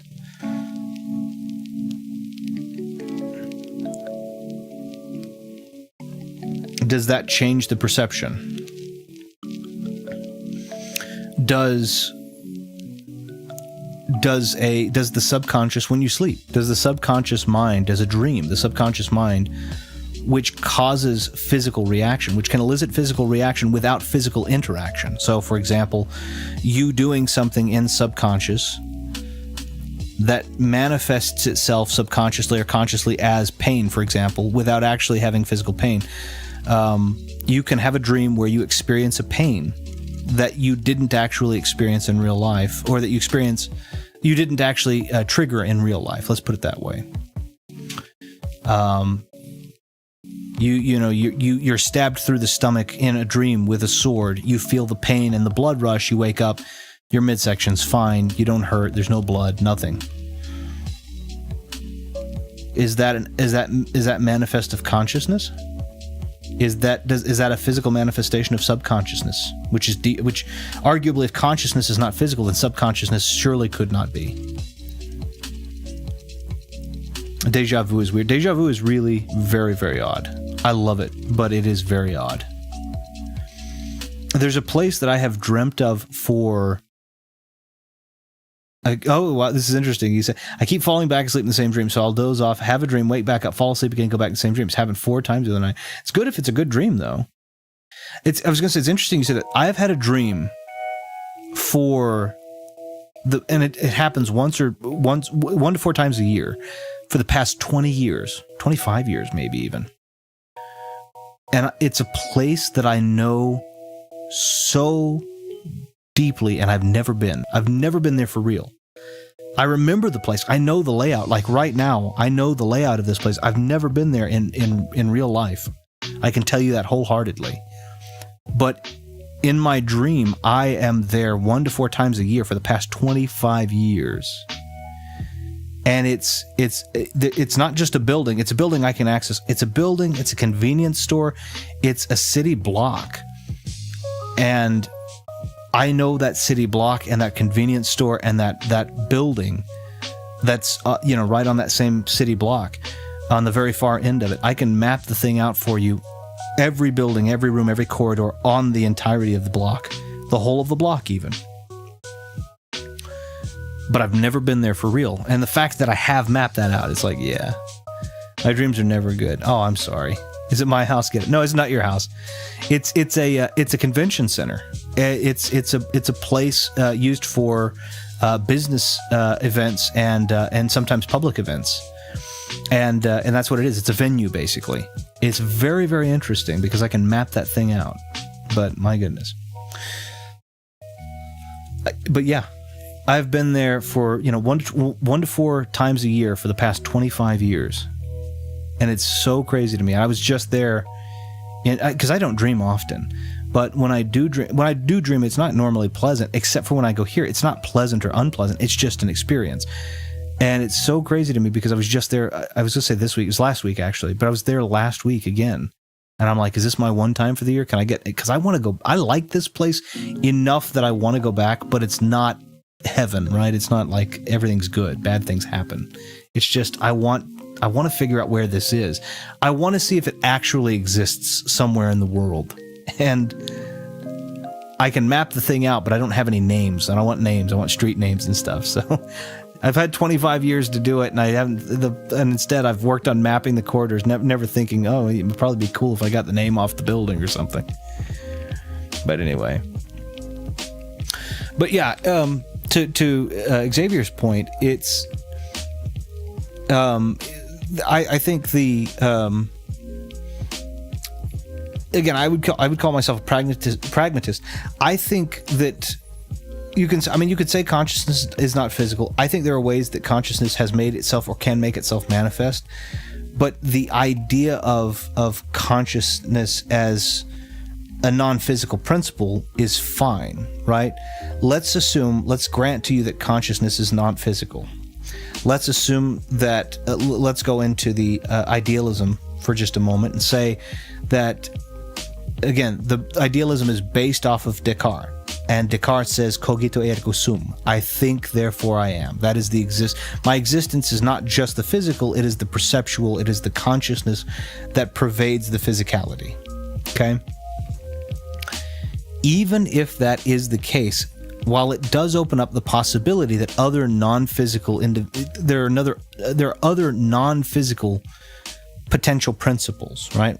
Which I use the word ethereal in this way. There are other ethereal principles of existence, and it opens the door to that other forms of ethereal being may also exist in non-physical space. It does not guarantee, nor does it even offer greater proof that those things are. And so, in the same way that my speculation is remarkably base, in that I believe that there is a society that exists greater than we, it doesn't posit or doesn't lend even credence to the fact that they are any different than we are, save for mild improvement at the very least, which could also be physical, could be longevity, which is a physical manifestation, not a conscious manifestation. And then the conscious byproduct of that, which would be the byproduct of experience, would be lent to them as a result or as a consequence. And so, while I think it's a fair argument, it's why I kind of lean more pragmatist in that I agree, I'll give the Descartesian experience, the cogito ergo sum, but I'm not willing to grant the additional tenets of idealism, and I'm not necessarily willing to grant the tenets of naturalism either. Because I believe that those two things as a mutual exclusive is a logical fallacy. And again, using that example as the primary, that existence is not strictly the physical state of being. It is the observation of something being physically there. And so, remember when you dream of me and I woke up and I happened to be climbing through your window? Man, that was weird. I remember no such thing. But I believe for existence, I don't believe that just being is enough. I believe that the observation and conveyance of that which is must also be. That's what constitutes existence for me. It kind of goes back to the old adage of, if a tree falls in the woods and nobody hears it, does it make a sound? The minute we think about that, everybody goes immediately, well, of course it does.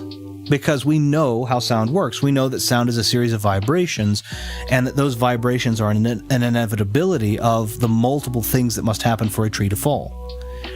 But the problem with that is that if no one was there to observe those, then the idea of the existence of that sound is moot. Because we know it must have happened, but we have no evidence that it did happen. Therefore, the sound may, or at least perceptually, did not exist.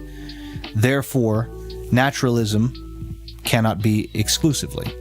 However, there must be something that we understand. Let me go this way. Consciousness not being physical doesn't mean that consciousness doesn't require physical.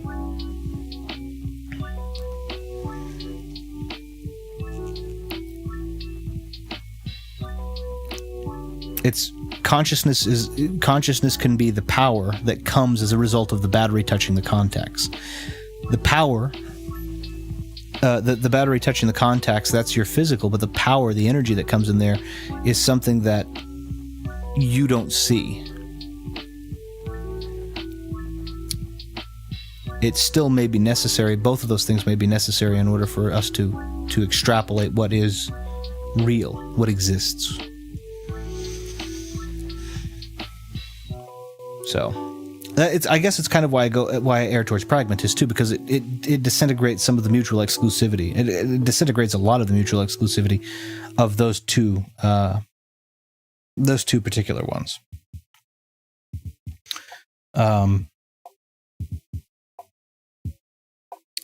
Which I think that's part of it.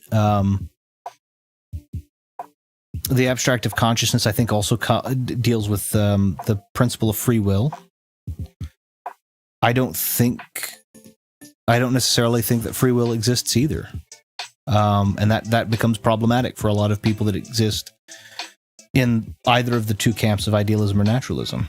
Right? I do kind of believe that we are all subject to the cosmic causal chain. I think that's what the official theory is, the cosmic causal chain, which is basically that the choices that you make are absolutely the only choices you would make, the only choices you would or could make in the position that you are with the experiences that you have. You might feel that you have the freedom to change your mind, but you're going to make the decisions based off of only the experiences that you've been afforded, and those experiences are static. They are not dynamic experiences. So, because they are static experiences, then your answer is also static derivative of those experiences, though the illusion of dynamism is granted. Hence the title, The Cosmic Causal Chain. What was the... I'm trying to think of the... I'll take that a step further, I guess. If you believe in God, and let's assume for the sake of argument we're talking about a single God. So we're talking a monotheism here. If you have a God, and we're not even going to assume we'll assume kind of the tenets of the Christian God, but not perfectly. So we're not going to assume for the sake of argument that it's it's an all good God. We won't assume it's all omnibenevolent. We'll assume that God is, but we will assume that God is omnipotent and omniscient, right? So can see everything, is all powerful. If that God is all knowing, let's take all powerful. Let's just say all knowing. If that God is all knowing, then every choice that you make from the time you were born until the time you die was predetermined, because that God knew what choice you were going to make, even if the illusion of choice was there. Are there people who believe in multiple gods? Yeah. Yeah, it's polytheism. Most pagan religions are polytheistic. Not all of them, but a lot of the of religions are polytheistic. I subscribe to a polytheism beyond a monotheism. I think that I believe it's vain to believe that we are the highest form of existence. So I believe a higher form must exist, but I believe if a higher form must exist, that it may be a slightly less flawed group. I don't believe it's perfect, like glowing people in the sky necessarily, right? But I believe that it has to be a series of, I believe it has to be a series of checks and balances in a society effectively different than we are. And so, yeah, it's called a polytheism, multiple gods. You have atheism. You have let's go to the whole spectrum. You have anti-theism, which is people that are against people believing in God. Then you have atheism, people who don't believe in God. Then you have monotheism, which are people that believe in one God. Then you have polytheism, which are people that believe in multiple gods. Anybody that is theistic at all is protheistic, so there's no point in having an anti-theistic versus protheistic, right? Anything that is not anti-theist or atheist is probably protheist, so in that regard. And in terms of existence, let's talk about, for example, I'll give you let me finish this thought and then I'll go back to that. But let's assume it's a single God, and that God is omniscient. Omniscient. That God knows everything that you're going to do from the beginning to the end. So that God, the minute you existed, your path was set. Right? That God, for example, if you use the Christian God believes, doesn't believe, that Christian God knows if you're going to heaven or hell before you were born, and then created you. And so every choice they already know. So then you don't have free will. You say, well, then then a lot of people are like, well, the God gives me a choice. Well, then the God doesn't know everything. It's not an omniscient God. If you give a choice, but you don't know what the choice outcome is, you're not omniscient, right? That's the paradox. If I say, I know everything, but I'm giving you a choice, well, then I don't know everything anymore. I all of a sudden don't know stuff, right? Because I gave you a choice, so I don't know stuff. So the paradox is that no matter where you go, the choices you make are probably more static than we would choose to admit. So, yeah. In terms of the multiple God thing, it's I use the Norse ones, right? Of course, which are my favorite, but it's a series of checks and balances. We'll do an experiment here for the fun of it, just to kind of talk about how they would work, how they would exist outside of what our understanding is. Religion baffles me, each to their own. Yeah, well, religion baffles me too, but to believe that something exists that is potentially a god, or to give the title of God or gods, even lowercase gods, to another thing isn't a religious principle, right? Religion is simply religion is the practice and the tenets basically being followed in accordance with something that is supposedly passed down from a god or gods, right? So, but let's talk about existential for a second, and not existentialism. Let's talk about in terms of pertaining to existence, right? Let's talk about the math of geometry. Geometry uses something called dimension. Now, whenever everybody says dimensions, everybody always thinks portals into other worlds. That's not what dimensions are, right? Dimensions are what we use to measure things in geometry. A couple of examples of dimensions are, the first thing is, you are always experientially one dimension less than you are existentially. Okay? I'll say that one more time. You are always experientially one dimension less than you are existentially. So you have the capacity in existence to move in three dimensions, those being the dimensions of X, Y, and Z, or height, width, and depth, right? We can move forward, backwards, left, right, and in all, we can move in all other directions, right, basically. But we don't perceive in all of those directions. Anything that we see could just as accurately be taken by a Polaroid camera, which gives a two-dimensional printout of the same imagery. So we only observe, we can only see in two dimensions. Even though our minds understand three dimensions, we only see two dimensions, but we exist in three. If gods exist, my hypothesis would be that they can see in 3 dimensions and exist in 4. We know that there are 4 dimensions. We know there are more than 4 dimensions, right? We have perceived of 4th dimensional objects like tesseracts, which are 6 cubes folded in on each other without edges intersecting, Klein bottles and Mobius strips. We already know that there are multiple shapes inside of 4 dimensions. So to give you an example of this, take a piece of paper and I want you to draw a little picture of a guy, crude little guy, and a picture of a safe, and I want you to take a penny and I want you to put it inside of your little drawn safe. Now, the gentleman, and I want you to do me a favor also, take a little, like a peanut, not a whole peanut, but like the little inside of a peanut, and put it inside of the little guy you've drawn, put it inside of his head. Now that man is looking, let's say that man's looking at that safe from every dimension. He exists in 2 dimensions, right? He exists in the dimension of height and width, or height and width. He has no depth. If you drew the safe as a box, every dimension that he can perceive, which by the way is only 1-dimensional, he can only see lines, but if he sees a line, he knows it's guarded. If he doesn't see a line, he knows it's open. So from every direction that he could move or see around that safe, it's protected, that penny you put in there.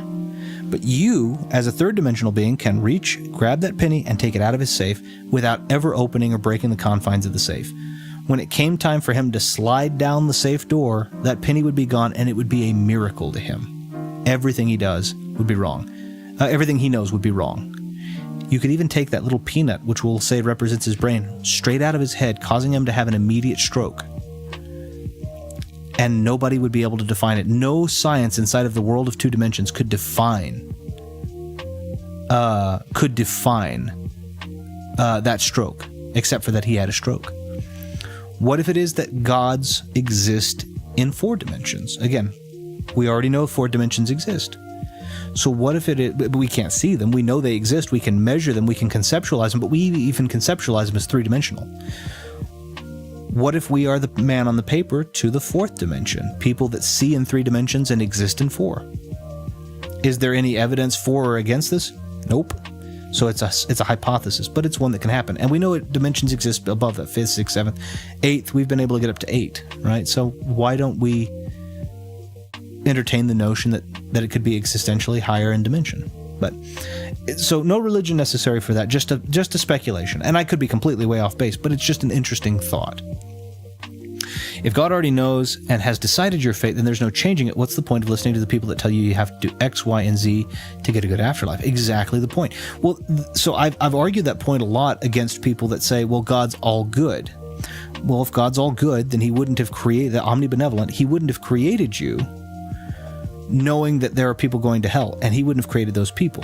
There's a speculation, again, in Revolt of the Angels by Anatole France, and in Milton's Paradise Lost, which kind of is a sympathy for the devil piece, where it was like the devil didn't fight God because he believed that he was better than God. He fought God because he said, I'm not omniscient, so let me create humanity, and that way they will have free will because I won't know what's going to happen. And God was like, no, I'll take care of this project. And the devil's like, you can't, because you know everything. You're just going to doom the people that you make to be bad people. Let me do it, and I don't know what's going to happen. And then you can foist the blame on me. And I was like, oh, it's called the path that's kind of the predicate of the path of the left hand. Which I think is a really, really interesting, if you're in the Christian mythos, I think is a great, I really like the idea of the path of the left hand, which is that the devil, whatever you want to call him, is the left hand of God as Christ was the right hand of God. Now, I don't know if I subscribe to that necessarily, but I can say that if I subscribe to the Christian mythos, I would definitely be a Luciferian sympathist, because I don't believe that you can have an all-good God and then create all evil and say, I didn't know, when you say you know everything. I'd definitely be a Luciferian sympathist, so most assuredly. I have zero time or respect for anyone who has the nerve to tell me I'm like this or that because I don't believe in a God, because I'm not following some path or rules. Yeah, you are. Let me tell you exactly why you are what you are. Because you are who you are. What you are is an amalgam of chemicals and made physical, and a series of experiences that you are, and that's what informs you. That's the only thing that I can say we are, right?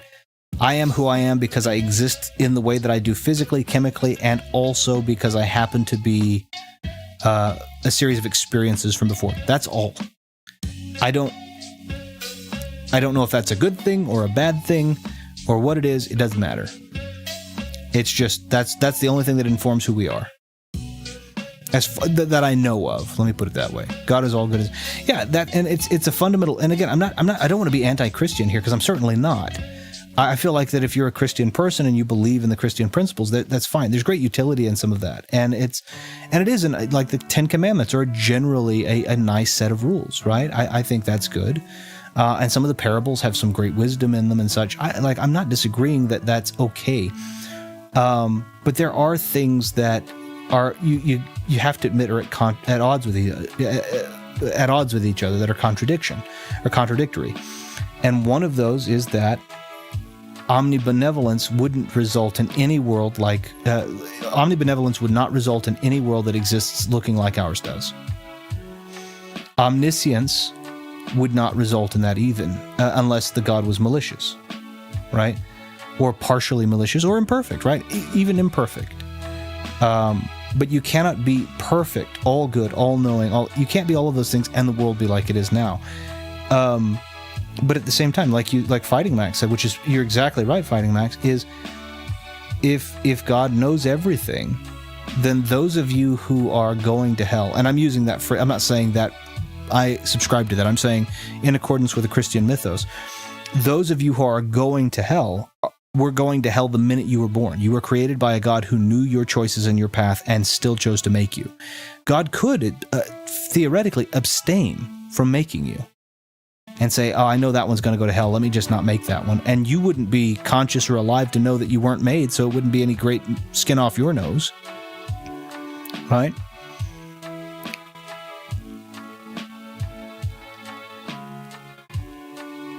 I've noticed that there is a lot of anti-Christian mindset around nowadays, and that seems to get a pass. Yet comments about other religions is an instant no-go. Very weird. Yeah, I don't think that's the other thing. I don't think there's any reason to be anti any religion, and I don't think there's any reason to be anti-atheist, right? Don't be anti any of that stuff. Just you think your stuff, I think my stuff. We'll talk about it respectfully. We may part ways respectfully disagreeing. That's okay. I don't believe we should be anti-Christian either. I definitely don't. I think Christian people should be allowed to be Christian people. I do think that Christian people need not to be, and I'm not saying all Christian people are, but I think the pretentious Christian people need to knock it off and say, oh, well, you're only, they only died of cancer because God thought what you were doing was bad. Okay, that's bull. That's bull. But if you want to believe in Jesus Christ and all of that kind of good stuff, that's fine. No problem. No, I don't think we should be anti-Christian. I just think we should be anti-dogmatic, and I've said that before. I think religion would be a lot more fun if we thought of it a lot like the mythology of old time, a story with a message that you can use for life. And I think that that's kind of the way that I take a lot of it too. Again, I espouse Norse mythology because I love the stories and what resonates with us, and they're outlandish, and maybe the society of the things that are greater than us, wherever they are, whatever they are, if they are, maybe they have other names and we just gave them these names, whatever, but there's utility in the story. There was a story like the story about Thor trying the competition about the one that gets me the most is they were doing these trials, Thor and Loki and I can't remember what the other one was, but anyway, they were doing these trials. The one that really gets me is and that I find aspirational, being someone who is incredibly afraid of time and age, even though I am a little older,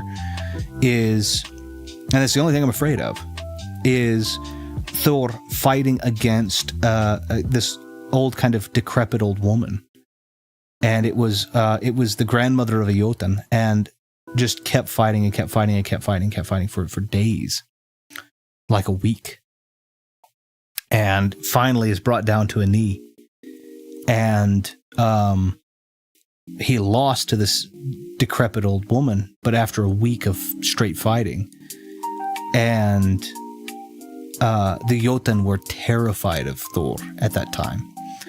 And it was because the old woman represented time and age specifically. And every second of that fight was basically a year. And he had fought her for like a week straight before he even just took a knee. He wasn't even defeated. He just took a knee. and they were terrified because she had outdone them all in a minute or two.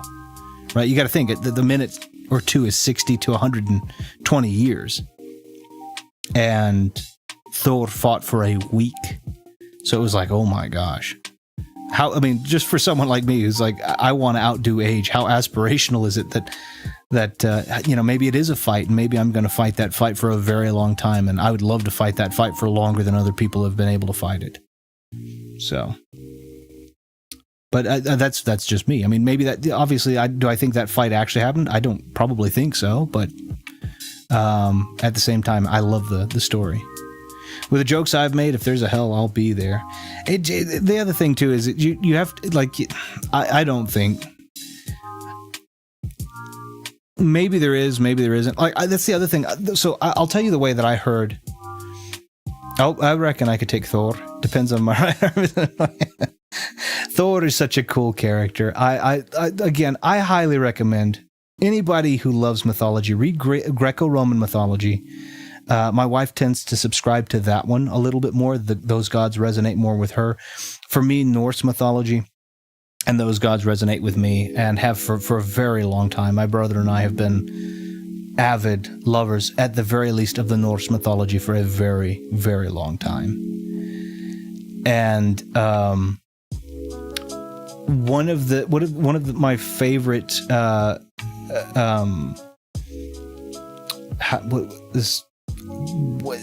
guess one of the best, the way it was told to me, hell, right?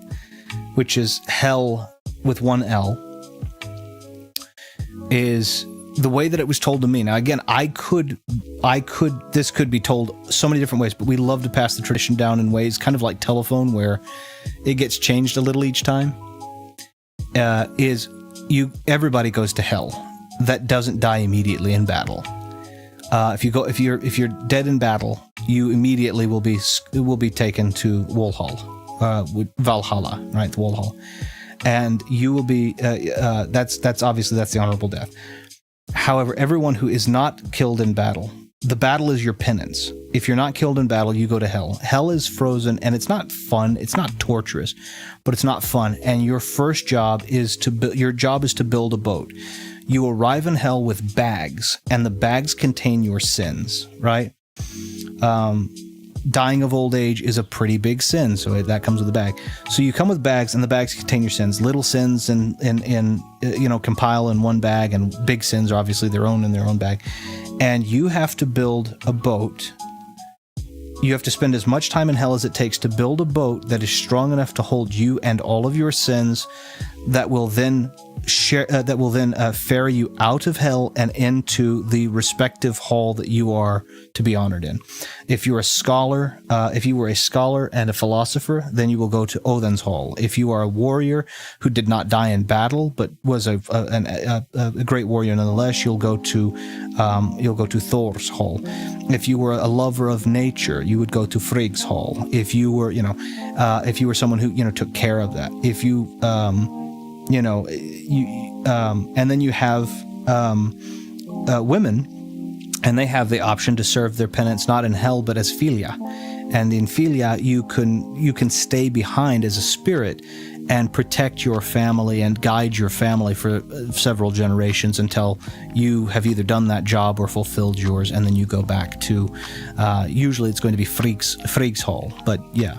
Not always, right? It could be Sif's hall also, but there are different halls.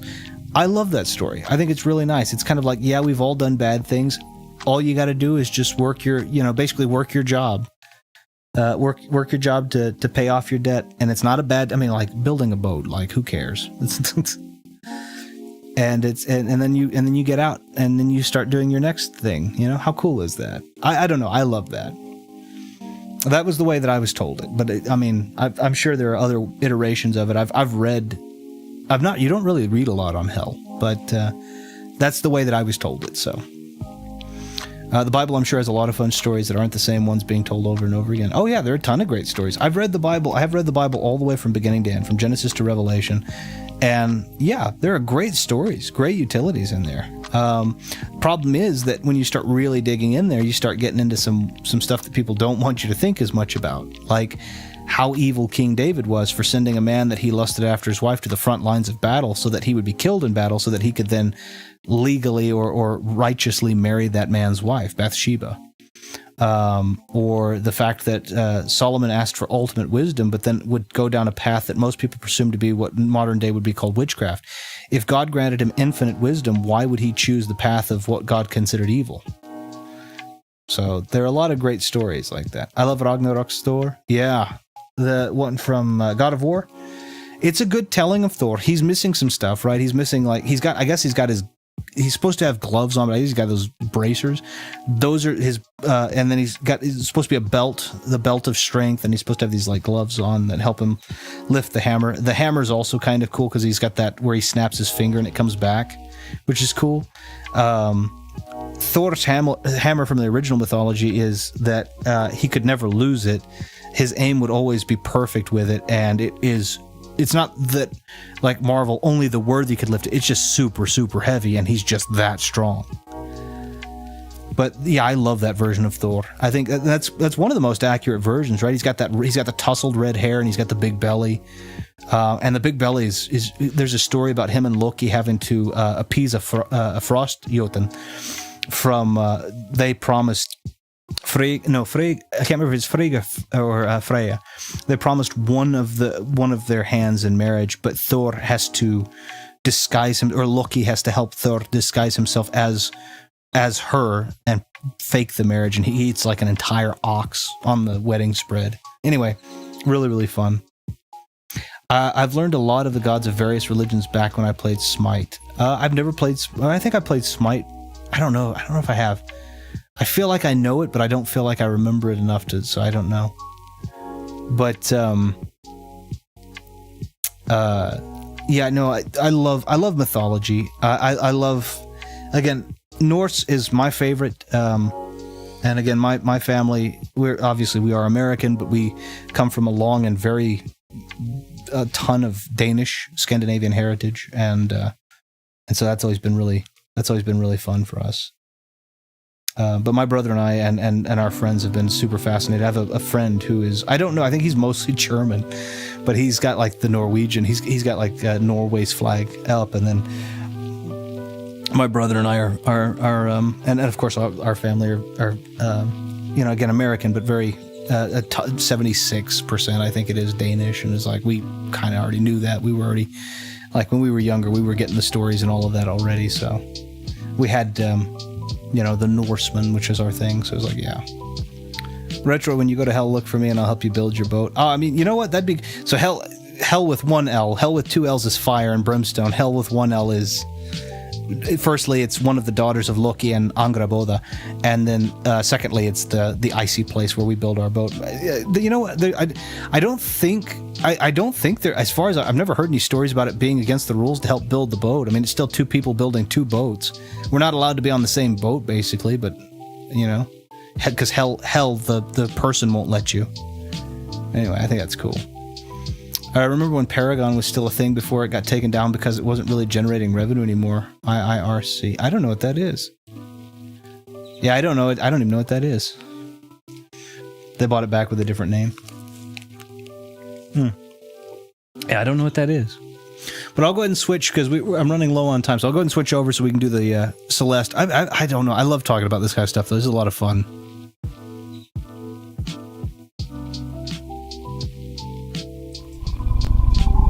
See if that's the right one. There we go.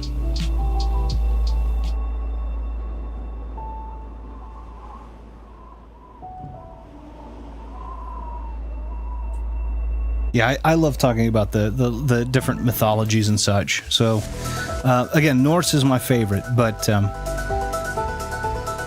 okay. So are we already just at the summit? Tekken's 8 season passes are £33. Hold on, really? I did Mortal Kombat 1, and all in we spent $25. That's game and all DLC. I'm not unhappy with it because even if I don't care about the story, I like my wife and I like to play versus, and so that's pretty cool. And I got to give it to Mortal Kombat. The DLC is cool. like RoboCop and no, it's not RoboCop in this one, is it? RoboCop. It was the T-1000, Conan the Barbarian, Omni-Man, Homelander. That was really cool. It wasn't sustainable anymore, but it was before there was. Oh, and there wasn't a player base. Fighting games are, yeah. Fighting games are, again, the worst one is shoot. I can't remember what it is now. It's Dead or Alive. It's like $1,100. Oh, wasn't paying attention. Sorry. I forget I could double jump.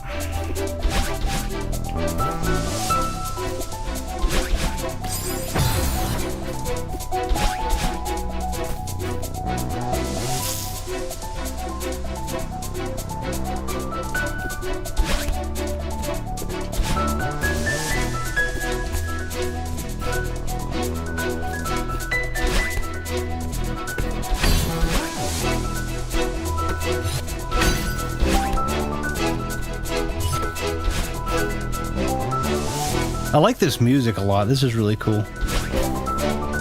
Oh, I thought that was okay. I need to... Whoops. Son of a gun.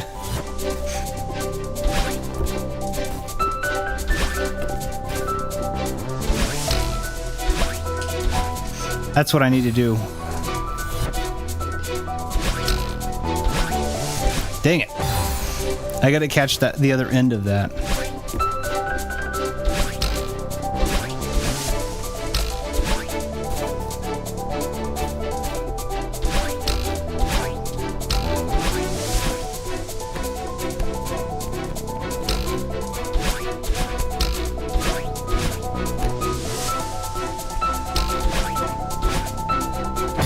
Dang it.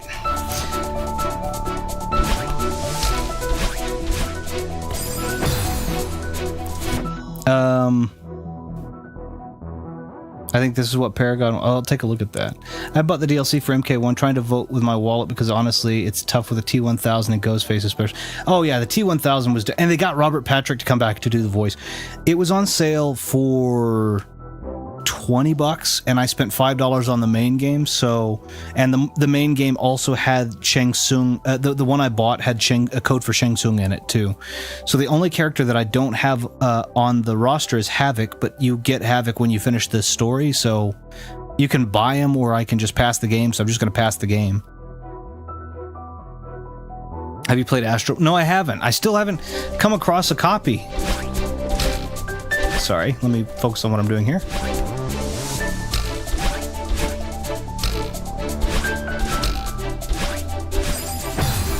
I gotta try not to...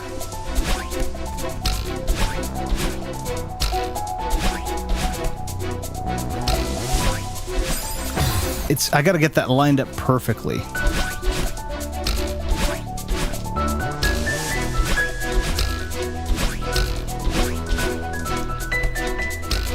There we go. That wasn't perfect, but it'll do.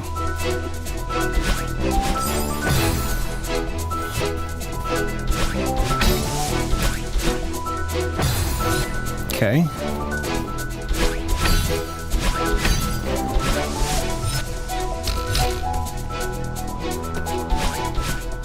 I really like this, I'm really liking this piano. Well, what the heck am I supposed to do with this? I gotta see.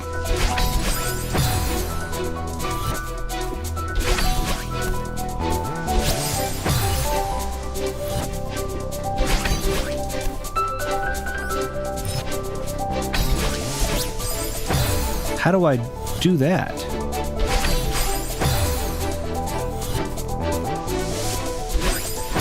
Whoops.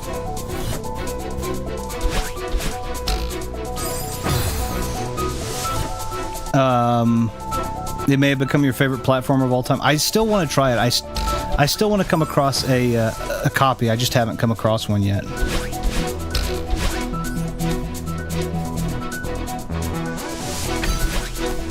Nope. See, and I run out by the time I'm there, so...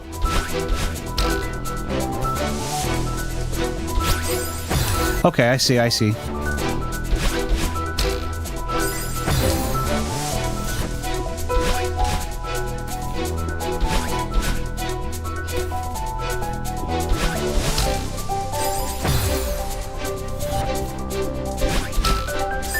Dang it. I gotta get...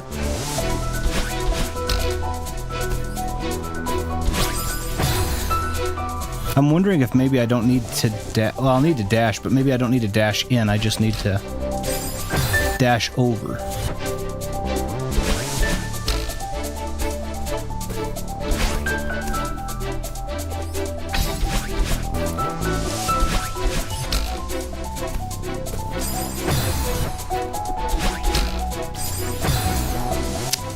Yeah, Havoc is unlockable.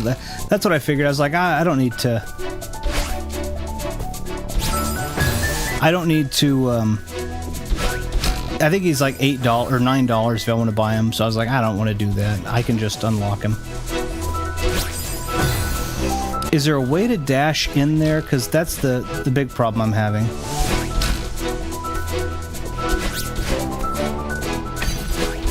Like that. What the heck, did I hit that? Well, that's not gonna work.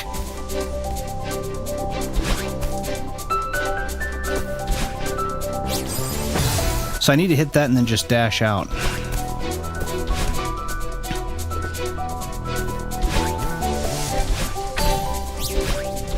There we are.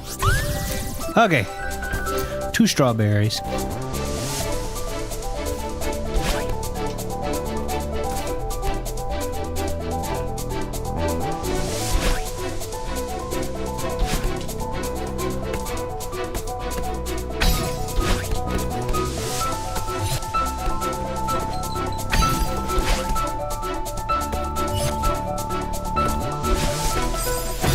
Oh, I didn't see those crystals there.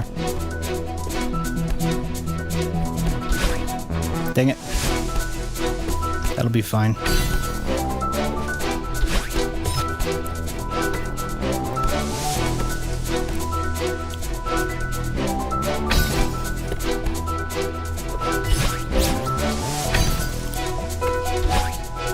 Whoa! Dang it.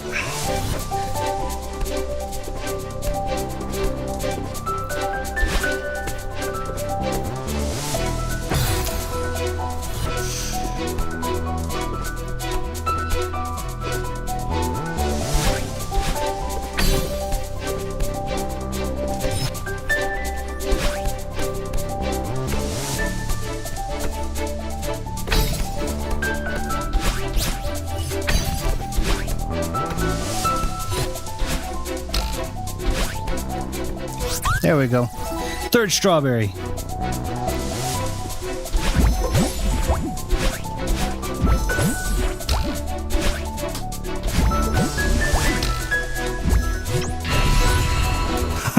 I love the little help there.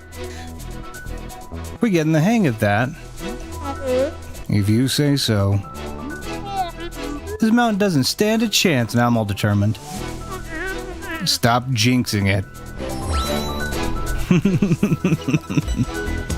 500 meters. I'm gonna take a quick break to the lavatory just a moment, if you'll forgive me. I know it's quick in, but I wanna make sure I do that so I can finish this chapter pretty quickly, so 1 moment.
There we go.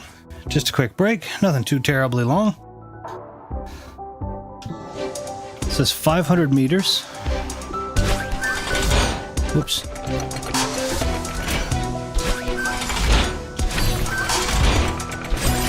I'm wondering if that's how much we have left to go. Ah, shoot.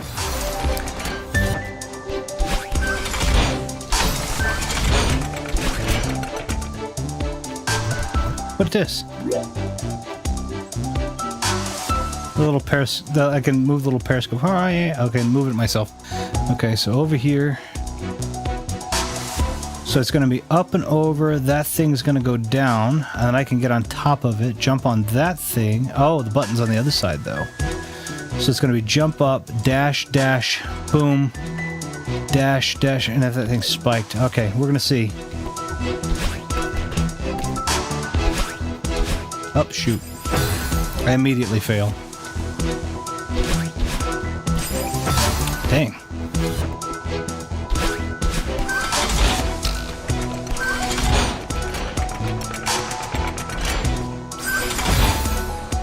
Okay, so those are trampolines.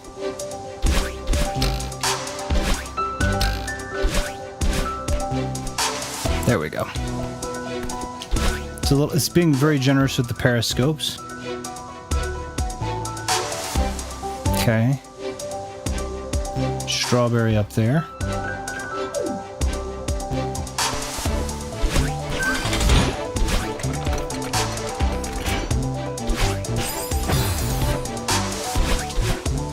I didn't mean to do that.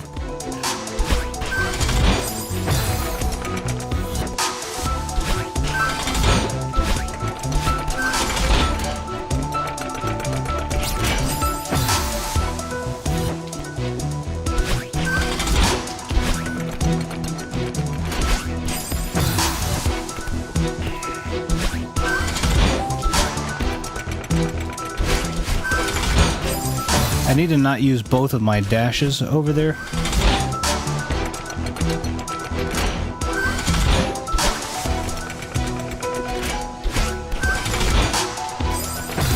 I can probably ride that up and around, actually.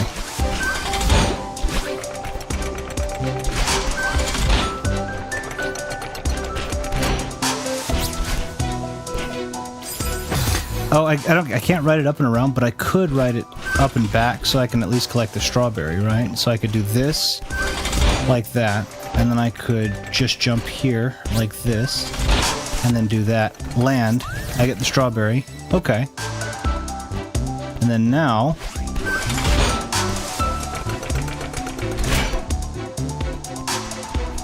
I wonder if what I'm meant to go...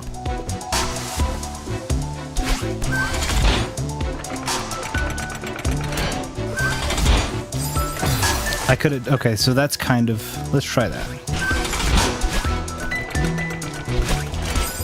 Ah, I hit my head.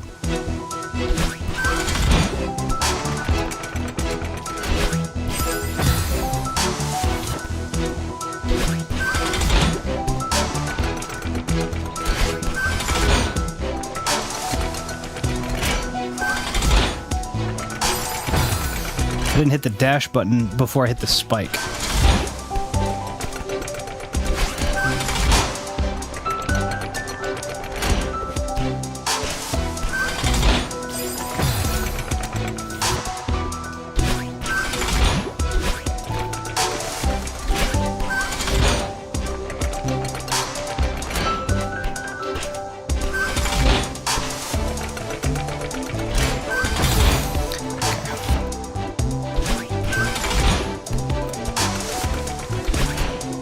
Whoops. Hold on. Okay, so let's do this. I keep jumping off too early, and I need to let that thing go. So like that, right? And then...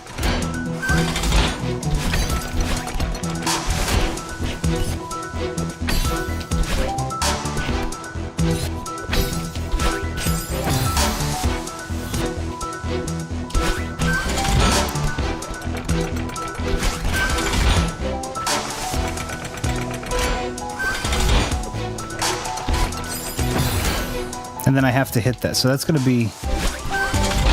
Whoops.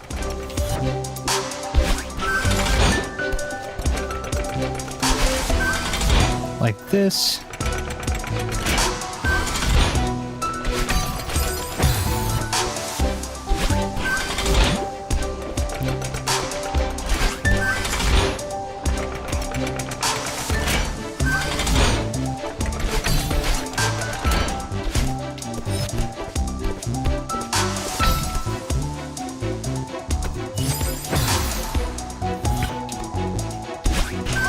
Once I get up there, I have a little bit of leeway to kind of mess around a little bit, because if I fall, I need to...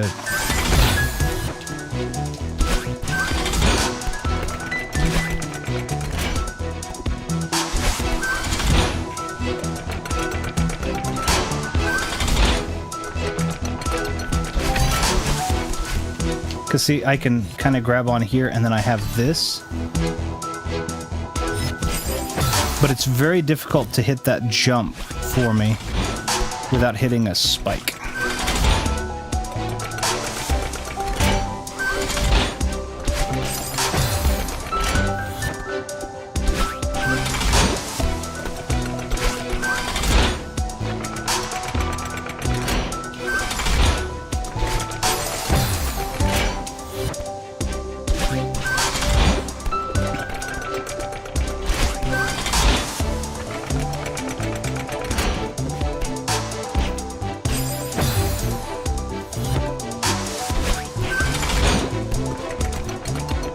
I know I can technically go the other way. I want to see what's over here.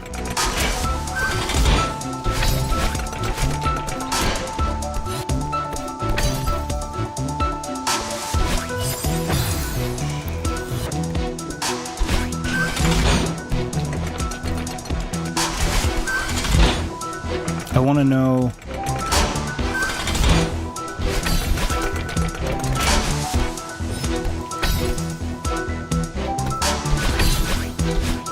There we go.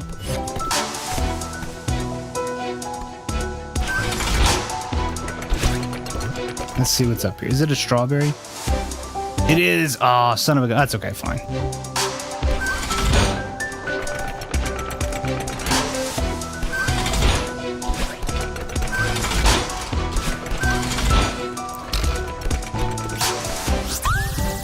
That was an easy strawberry, though.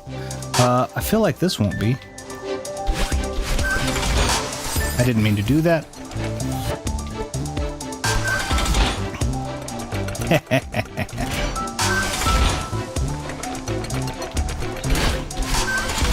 I can't do any... Ooh. Ooh. Okay, hold on. What if... That's not going to do it. What if...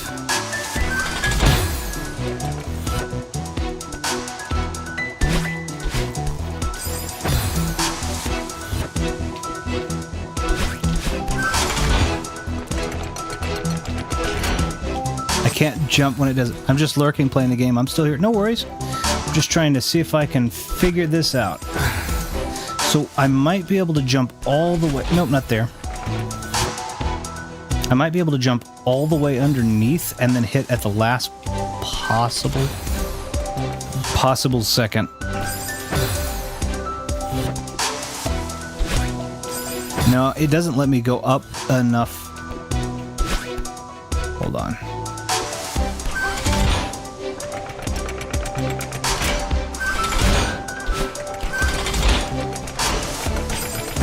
Okay, so that could be what it is. We go down here, right? I need... Okay. So, boop, like that, and then...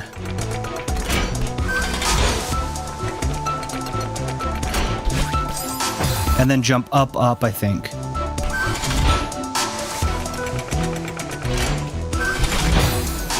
It's very not easy. Very difficult.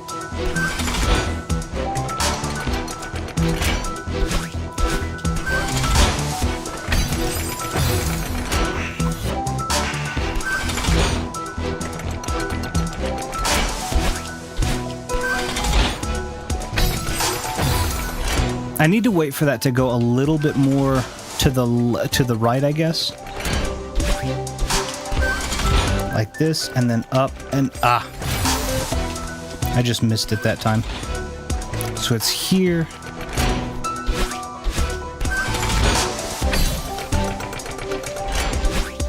Like that, yeah, okay. That makes more sense. Oh, this is gonna suck. This is gonna suck, okay.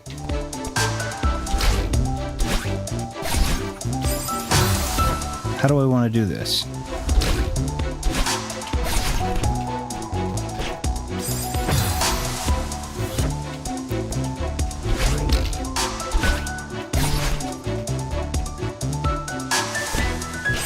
I can't jump high enough. I need to... Okay, so...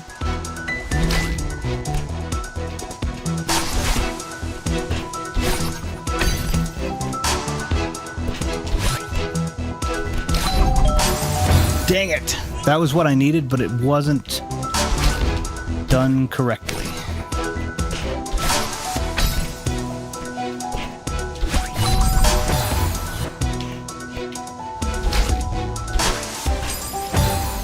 That was how I needed to do it. It was just, I just didn't do it right.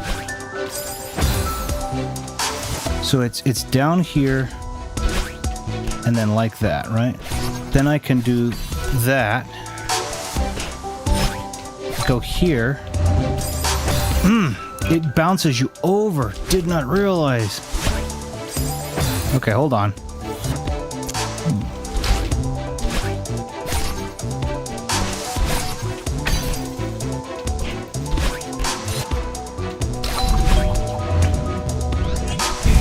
That'll be fine. That isn't how you're supposed to do it, I'm fairly certain, but that's how we're doing it. Oh, that's gonna kill. I'm dying. Whoa! that was all that could happen. There we go. Can I go? Oop! Can I go up here? Nope.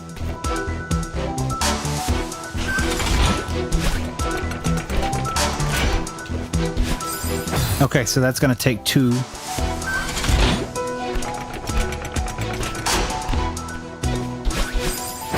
Okay, so let's make an L shape.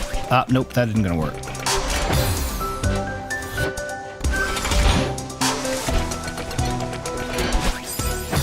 I gotta not jump off as much, so around, like that.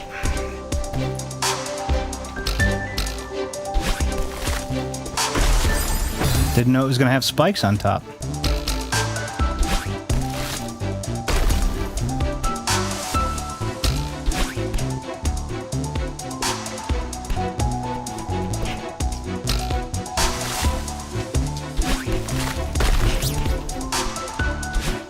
Ah!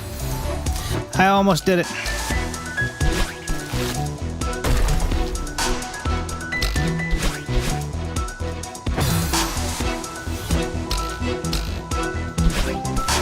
So up and around, up, around, up and around.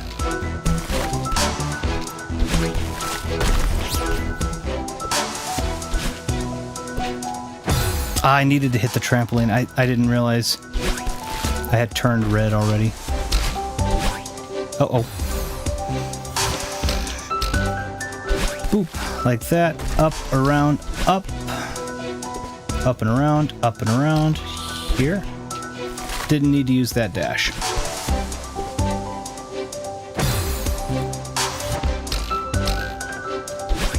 So we get that. Up, around. Boom. Up, around, up, around. Now we got a strawberry. And up like that.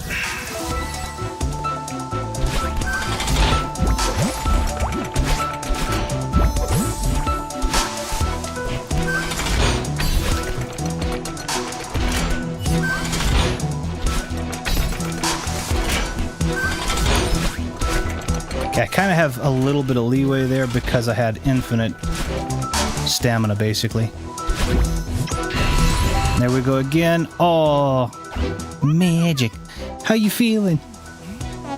I'm fine. I'm just waiting for something to go wrong. No matter what happens, I'll be right there with you. Aw. You know what's really scary? I'm starting to believe you. 1,000 meters.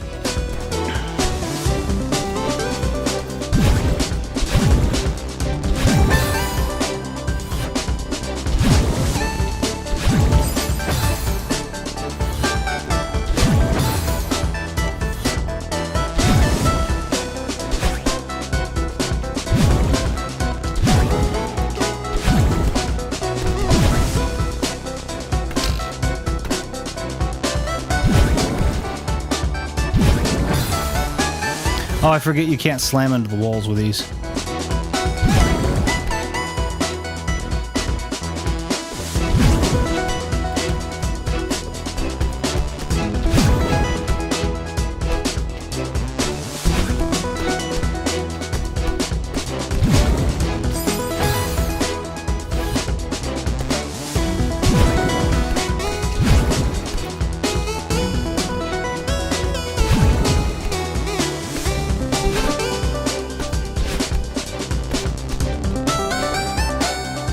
Oh, I thought that was a little... I didn't... Okay. I thought that was a little, like, bridge.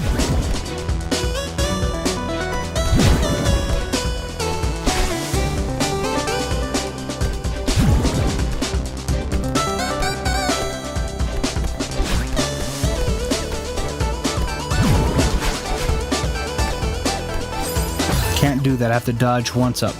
Toys for Bob, the great studio, made the Spyro Trilogy remakes, and Crash 4 have expressed interest in bringing back Banjo. If Xbox don't let them, I hope they sell the IP. Me too.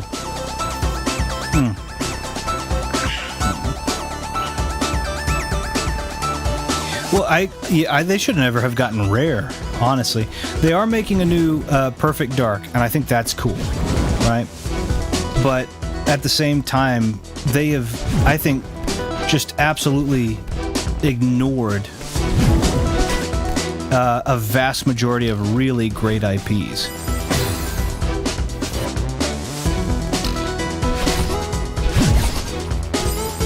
Okay, let's see how this is supposed to work.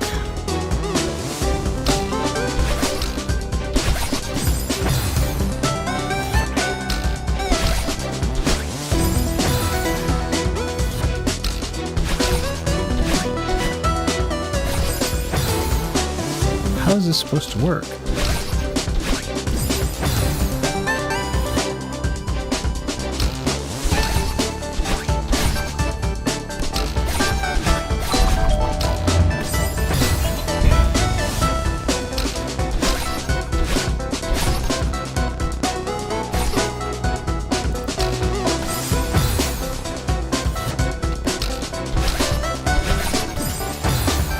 Toys for Bob would do such a great job. I think I haven't played Crash 4 yet. I do think they will do a great job, just considering how much effort they did put into Spyro. Though I have played Spyro, and I think they've done a really great job with that.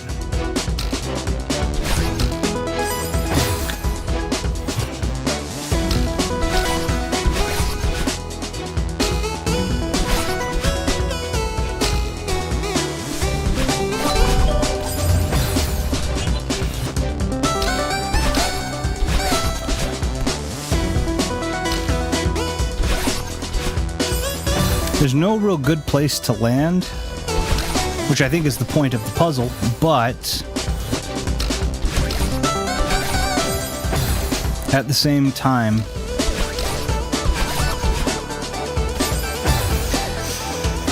I think if they would keep it as a platformer, which I know they would, I know that would be their intent. I would absolutely get. I just want Banjo 3E, which we were teased originally anyway. That was at the very end of Banjo 2E. That was what we were teased. She says, just wait till Banjo 3E. And I remember seeing that. I passed the game in 2002, and I was like, all right, this is... that's what we're waiting for.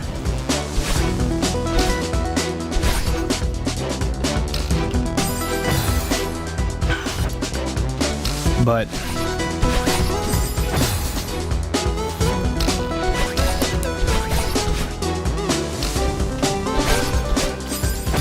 I was trying to grab onto the wall. I missed and hit the spike.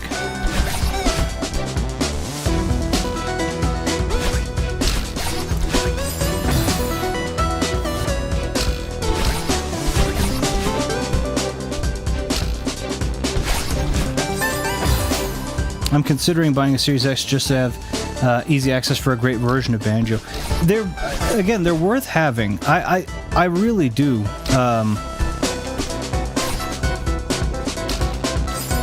Dang it! I knew that was the wrong move too. I really do recommend having an Xbox. PlayStation is great for a lot of things. I think there are a lot of things though that, and this is where I come to Xbox versus PlayStation. There are a lot of things that PlayStation just doesn't do that Xbox does that I really like, and one of those is the absolute vast amount of just the beastly amounts of back catalog that they have. And I know PlayStation has some of that, but it's just, I mean, it's not 1/10. And it's like, man, that's what I want. I can... shoot. That's kind of the like with Xbox, I can play a ton of my old, just the discs, just the games I have the discs of.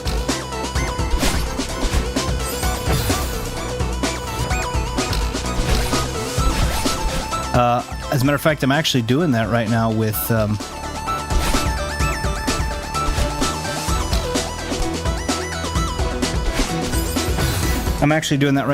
Splinter Cell Convictions. I'm playing my old Xbox 360 copy of Splinter Cell Convictions again, and I'm having a ton of fun with it also. It's just like...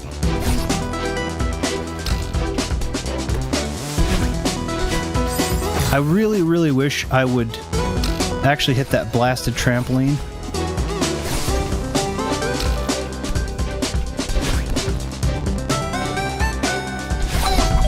I missed it. That was what I wanted to do too.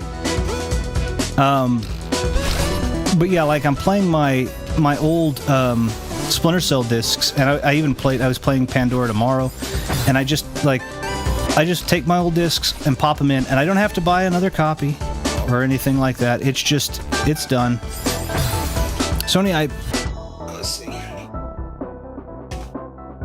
Sony's IP is just too good in my opinion. It's why I've always been a consumer of their system. They could do a good job of bringing back their older IP in a newer form, but their IPs are great. There's no doubt about that. And I mean, obviously, it's what you it's a matter of preference. But for me, it's like I want to go back and play. Like I love the new games that come out, but I want to go back and play the old games more than I even want to play the new games, and more frequently than new games are released. And that was kind of my thing. Is like, I want to go play. Like I want to play Splinter Cell. That's what I wanted to play. We talked about Splinter Cell. So I want to go play Splinter Cell. I grabbed my Splinter Cell disc. I popped it in. I'm playing Splinter Cell. And, obviously I'm playing through Silent Hill 2 on PS5 also. But it's like, when that's done, let's say I want to go back and play... one of the other ones, right? If I have a select group, I can play them, right? What if I wanted to go play Downpour? Then it's like, well, I can go play those on the Xbox. I have the discs, Homecoming and and it's so it's like purchases that I made 10 years ago still pay off, whereas with PlayStation I can't do that. I do love Gears and Killer Instinct and some Halo. Yeah, me too. Gears is good. I'm the same. That's why they've been delivering for me, although not as quickly as I would like. The fact that I can play the slide, the jack, and the twisted metal siphon, yeah, and I think that's great. But at the same time, mine's also like I don't. I guess I like the fact that mine's not behind a subscription wall. Like, I'm just grabbing the disc that I have and pop. Now, maybe I'm wrong. Maybe Sony does allow you to do that. But yeah, I don't, as far as I know, it's just PS4 discs. If I go and I take my original Xbox copy of Splinter Cell Pandora Tomorrow, I popped it in my Series X. It says, oh, cool, you own this, and then it just let me play it. All right, well, I'm going to head out. Enjoy the rest of your stream. You please do the same. Enjoy the rest of your day, rather. And thank you so much for being here and discussing with me. Being able to actually put discs in. Yeah. And that's my thing, is I'm just taking my my disc of Pandora Tomorrow or my Xbox, 360 disc of Convictions, popping it in, and I can play it.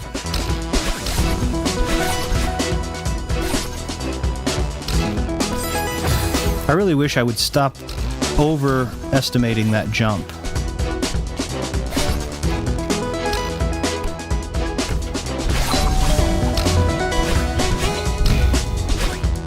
There we go. That went actually how I planned.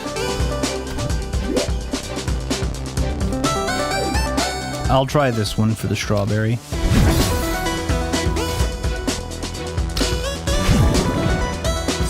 Okay, so you can go out the same... Okay, I didn't know that.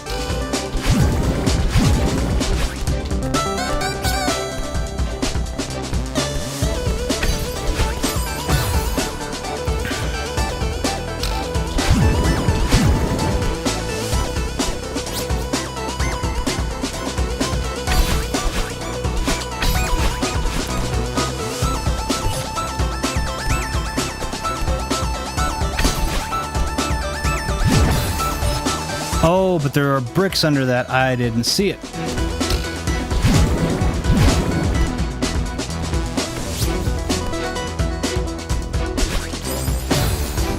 They don't do discs, but it's not behind a subscription. Well, they release on the subscription, but if they want Sly One without the subscription. Yeah, if you want to buy it. But you have to buy it, so it's still behind a paywall. Like, for example, if I want to play Convictions, I just go grab my Convictions disc and put it in the Xbox. And if you want to buy Convictions separately, it's $20. But if I have my Convictions disc from when it came out in 2011, and I pop it in my Xbox, it automatically plays it from the disc. That's what I'm getting at. Oops.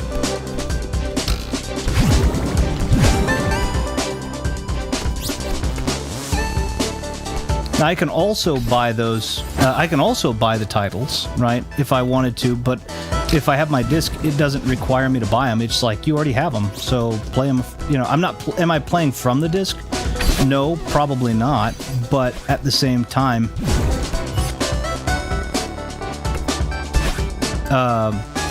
it's not making me pay or subscribe or anything. I pop again. I put the disc in and I have it. It's mine. Whoops, I didn't mean to do that.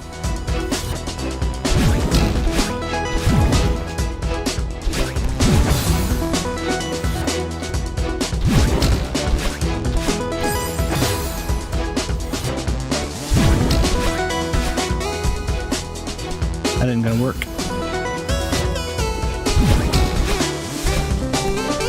Why am I not reaching it?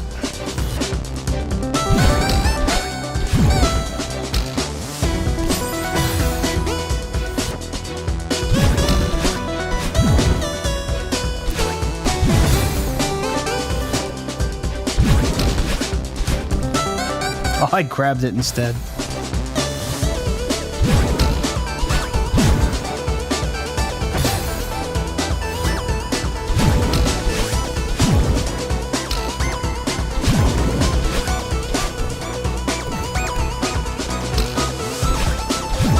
There we go.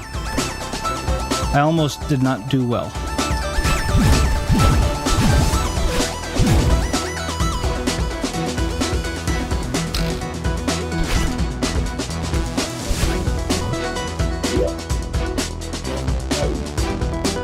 Wait, what? There's no way out but there.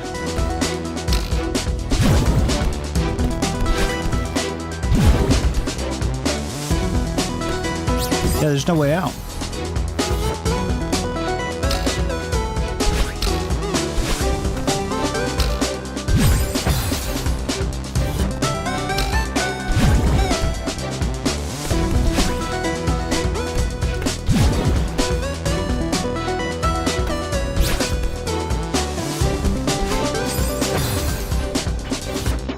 The Switch 2 version of Breath of the Wild apparently doesn't even feature its DLC. Some people say Sony remasters are anti-consumer. I don't know. I mean,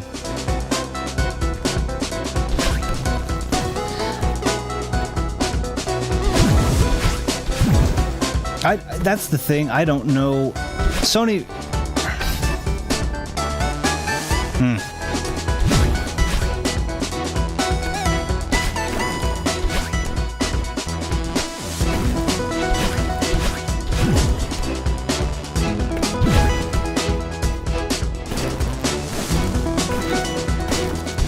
There we go.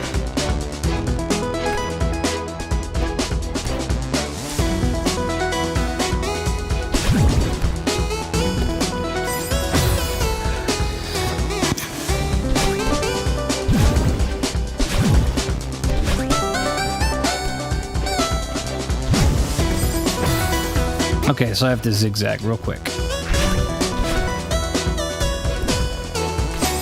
That's a weird decision. Yeah, I'm not going to disagree, and I think a lot of the practices that we have seen are very anti-consumer. But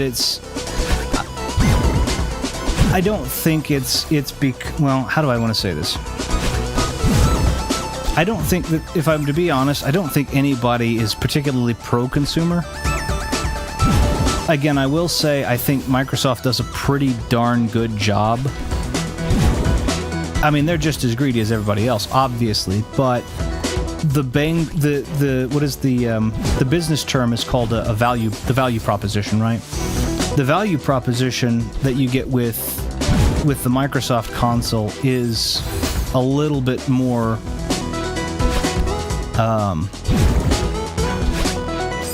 it's a little bit more, I mean, it's kind of immediately more bang for the buck.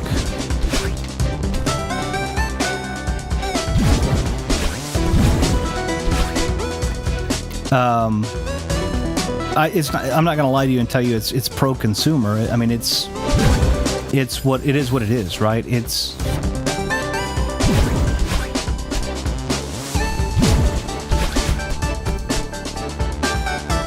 Well, I'm screwed now. Maybe not.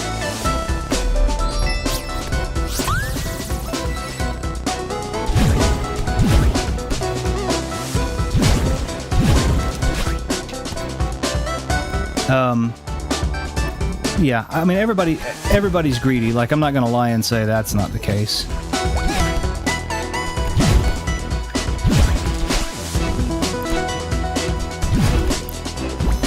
Hold on, let me... Oh my goodness, how did I fail right there? That's like the place that I should never have failed.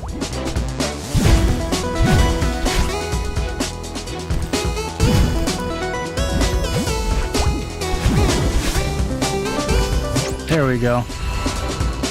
Once these companies are leading, they become insufferable. Agreed. Nice job back there. Look at you. Miss Positivity over here. You're so supportive. Don't push your luck. That's funny. 1,500 meters. I have no idea how many meters tall this mountain is.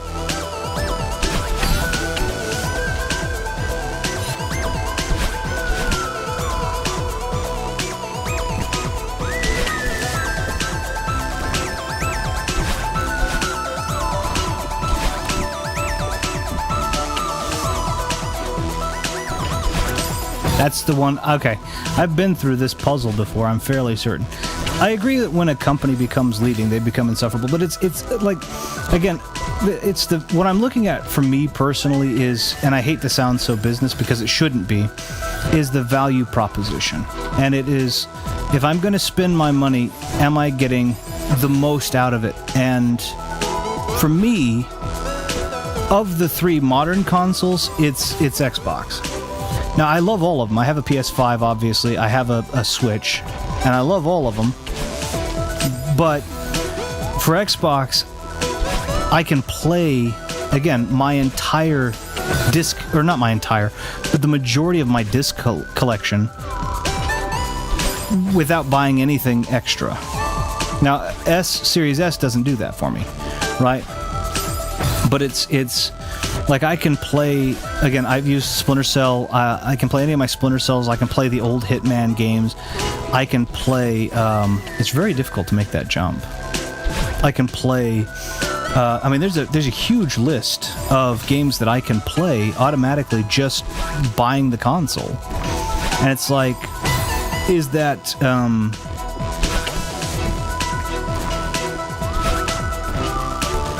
son of a gun.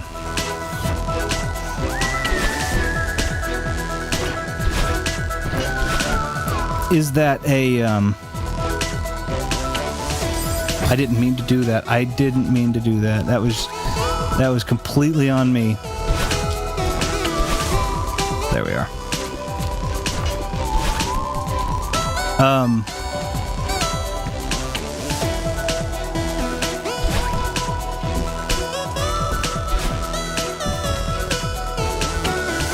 Hold on 1 second.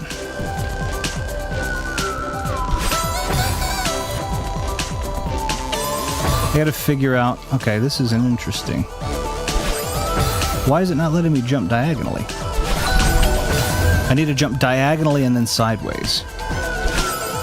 Not sideways and then diagonally. Maybe it's diagonal up and then diagonal down?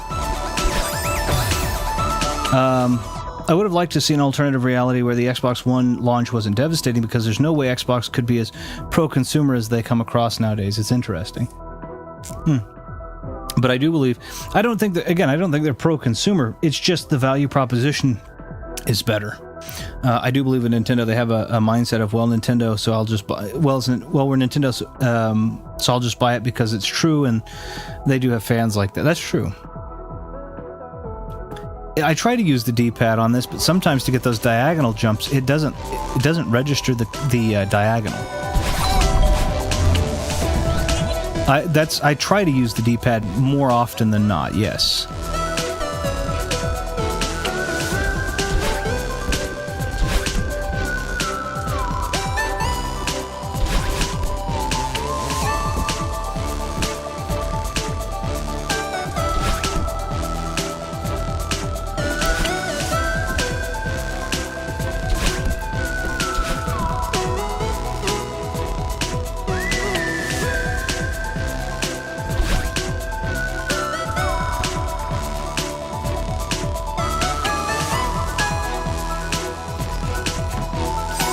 Dang it.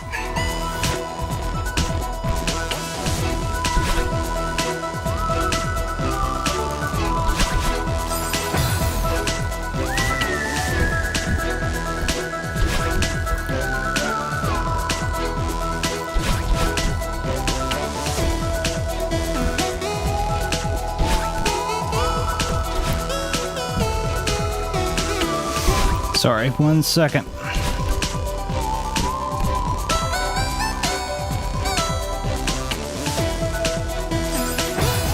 You can't take any step back whatsoever on that, or otherwise you're done.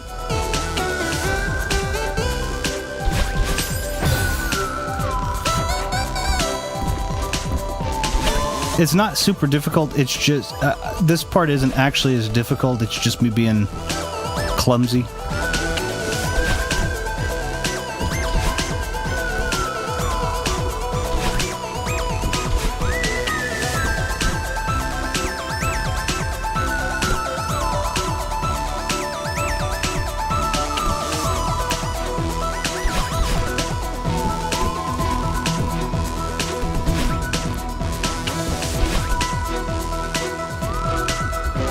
There we go. Yeah, I'm trying to use the D-pad for it. But yeah, when I'm talking pro-consumer, anti-consumer, I'm kind of more talking again about the value proposition. So it's like, what am I getting the most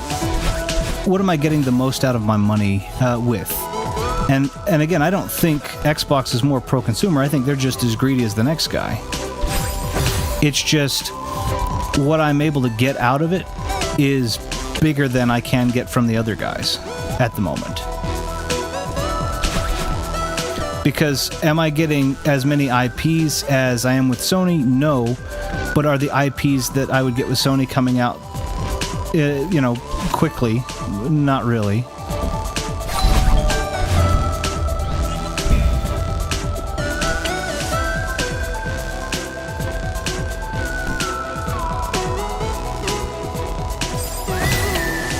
So then it's kind of like, what's the, It's kind of like, what is the next thing? Well, the next thing for me is I can play, again, my entire back catalog of games that I used to own on disc. And like I said, that's a big deal. For Xbox, again, it's not the IPs.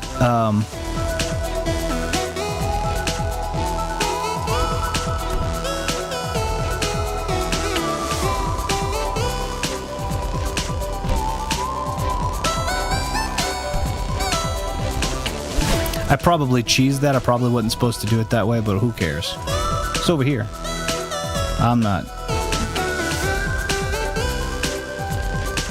Maybe.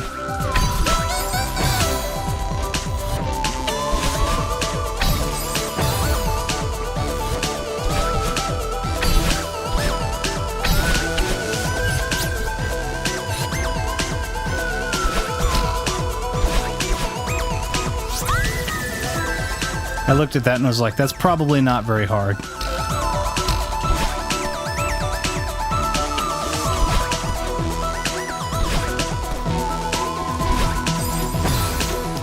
Although, with that being said, they literally released my favorite platformer ever made just last year. That's true. And again, it's not that they don't do a great job when they do what they do. It's just they don't do what they do as often as... They don't do what they do as often as I'm getting out of other, if I don't get Halo, which I don't care about, right? But if I don't get Halo 6 or 7 or whatever, if I don't get that next year, I don't care. I still have like 500 games that I can play already that I already have. And then I also have the same kind of things that Sony has in terms of like the sales and such. So and again, I like Sony. Don't get me wrong. I just bought a whole bunch of Sony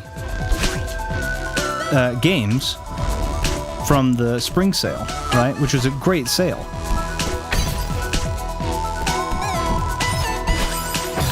But at the same time, I bought a whole bunch of stuff from the Sony sale, where with the Microsoft, which Microsoft also has sales, but with the Microsoft one, I was just able to put my stuff in and play.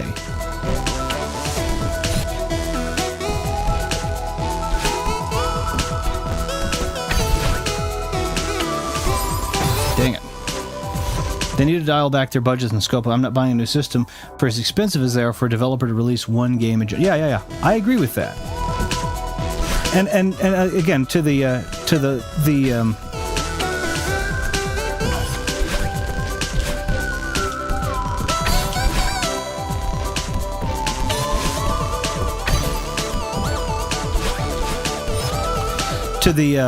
like for me, I got Sekiro. We had the PS. What the? Oh, I ran out of dash. I didn't realize. We upgraded our copy, obviously, to the PS5 version because we had the other director's cut. Why would you do that, Dark Me?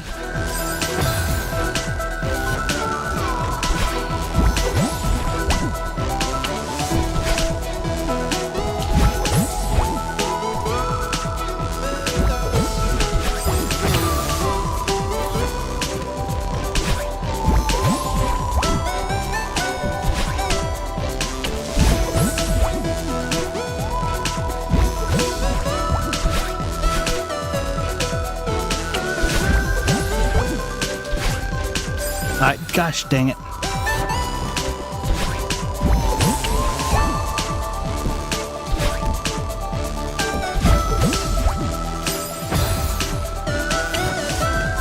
And I think Sony, one of the things I thought I had heard that Sony was saying was that they were going to do that. They were going to try and dial back and focus more on experience, I guess.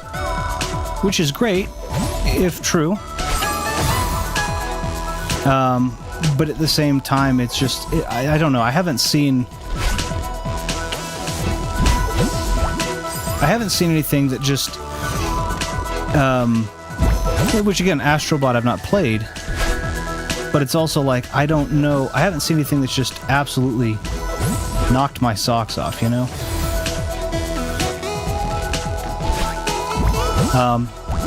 And that's true for all of the consoles so far, obviously. Like, it's not...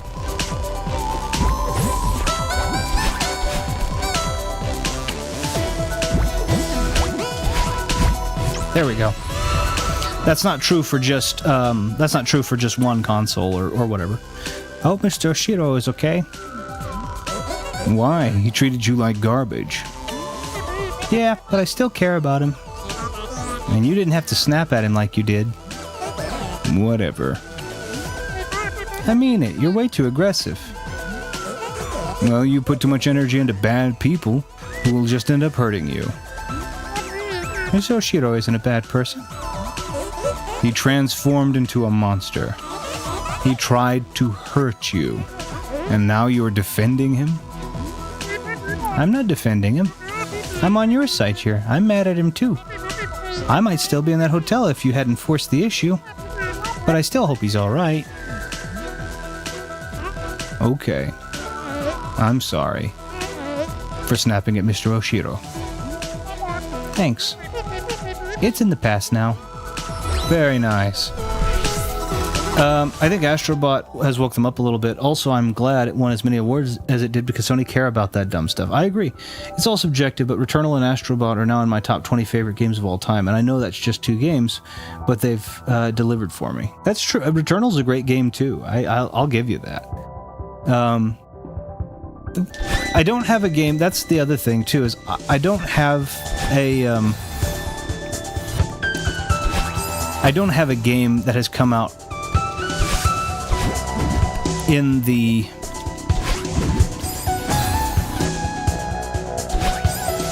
past...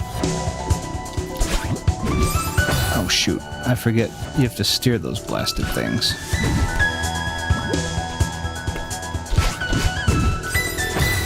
Oh, it doesn't take me the whole way. There. The,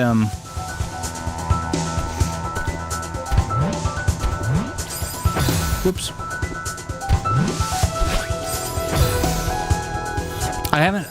There hasn't been a game in the now past 10 years. Almost past 10 years. I think in the past 10 years, there's only been one game so far to jump into my top 10. And it's Witcher 3, which again was May of 10 years ago. And it's not a console exclusive, so it's like... Returnal's good. No doubt. Dang it. I did not mean to do that.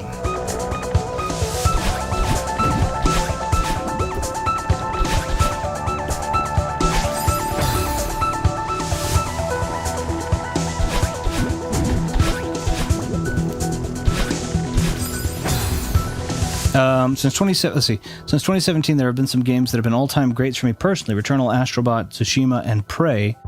Maybe I'm forgetting some. That's crazy. But just 3 games. 4, yeah. Well, that's what I'm saying. And Prey wasn't even a console exclusive.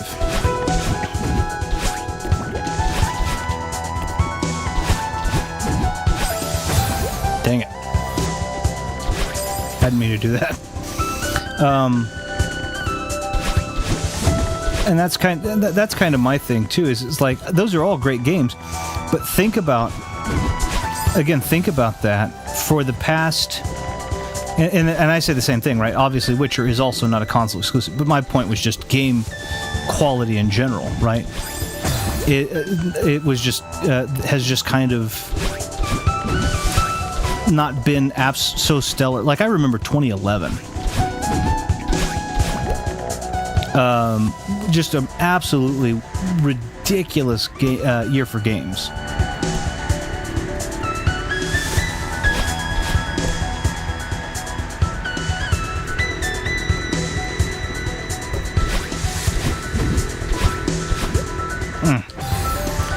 Absolutely ridiculous year for absolutely ridiculous year for games.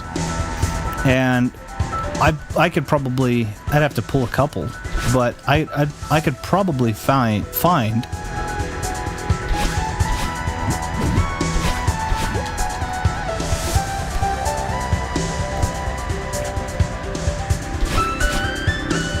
I tried to hit that trampoline. I didn't even realize 3 of those 4 are exclusives. Yeah, Returnal was an exclusive. Astrobot was an exclusive, and Tsushima was an exclusive. So I mean, that's pretty good. Prey is not a console exclusive, but it's also just like the quality of the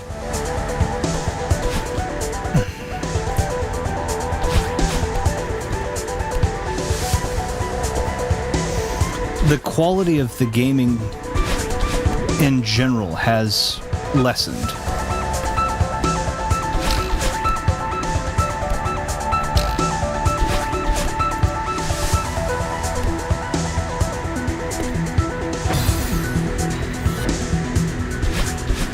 Son of a gun. There's too much disappointment nowadays, especially with the dev cycles and time. Yeah, I agree. Well, I think it was kind of like I was talking with Fighting Max about that on his stream. He kind of came up with the Switch 2, and he was like, the guys on his stream were like, yeah, it's got better graphics, but it's bigger, it's got better graphics, but what else? And it was like, what else does there need to be? Like, that's the point. I didn't mean to jump up like that, but it was like, that's kind of expected. I wish they would do more. And I'm like, what more could they do? That's not what I meant to do. And so it's almost like we've become discontent.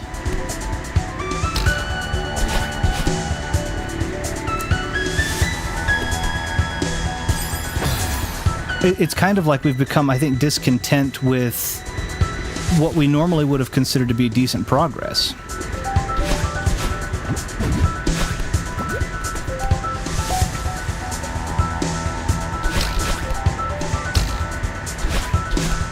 There we go.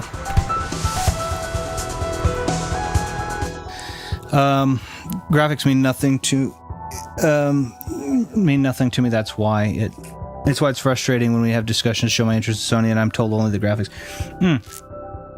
No, I agree, but my point was, I agree that the graphics aren't the biggest thing, right? But at the same time, somebody says I launch a console and I fixed all of the stuff you really didn't like about the last one, which was predominantly that the graphics were not up to par with the other consoles, and that the screen size was too small, and that it wasn't, when you get things like that,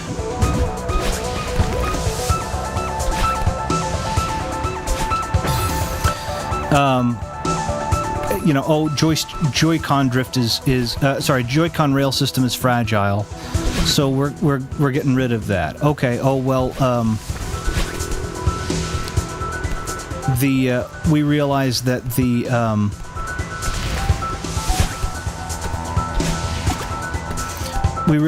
the Joy-Con rail system was fragile, so we've moved it to a much more reliable magnet system. Or we realized that I didn't mean to do that. Or we realized that I need to be on the other side.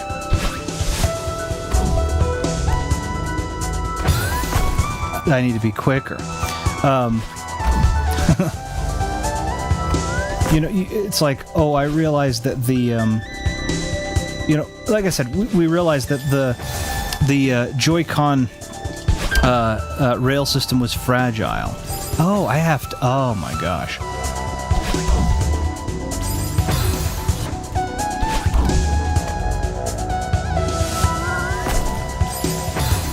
How the heck?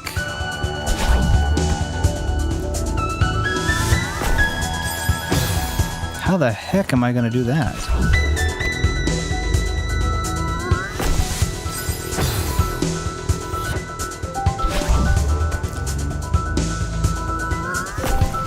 You can't jump at that minute either. But it's like that, you know, they say all of these different things, like, we're going to fix these things that you had problems with. And I'm like, oh, that's great. And then people are like, yeah, but what else? And I'm like, there doesn't need to be enough something else. That's it. They just fix the problems that you complain about. And I'm okay with that. Like, that's perfectly acceptable. It's why I'm not against the Switch 2's launch.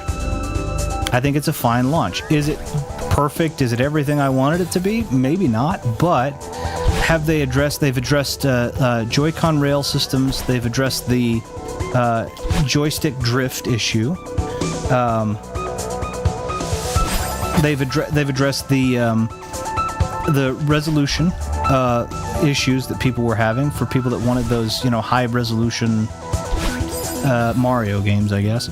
But anyway, they've addressed all of that, so it's like, okay, it's playing in 4K now. It's going to play in, you know...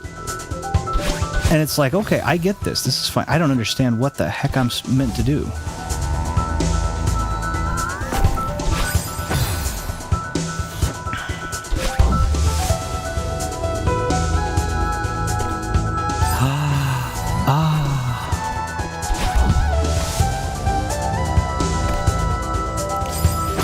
I get it, kind of.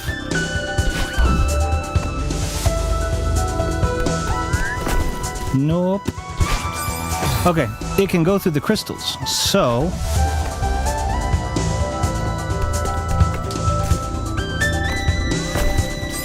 that's what I have to do.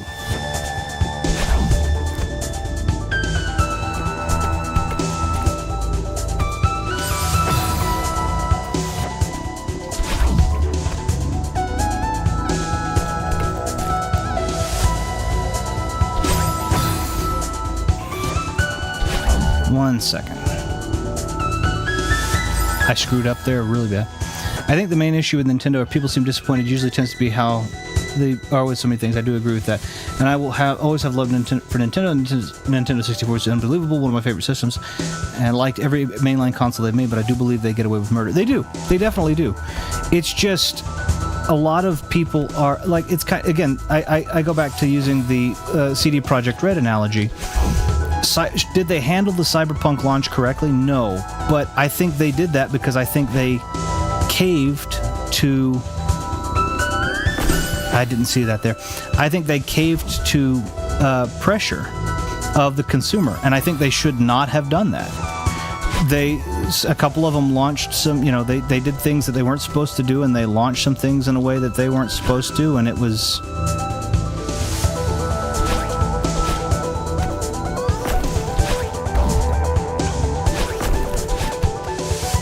Give me another one of those. Thank you. Can I steer this one? I don't think so. No.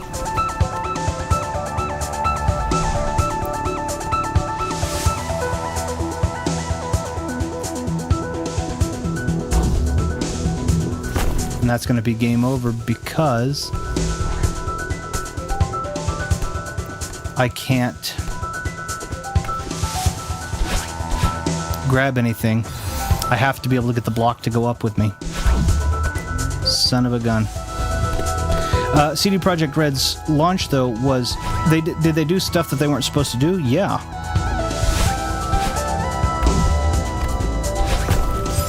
That's what I needed right there. Gosh dang it. It's okay, at least I kind of have a hang of it. Not...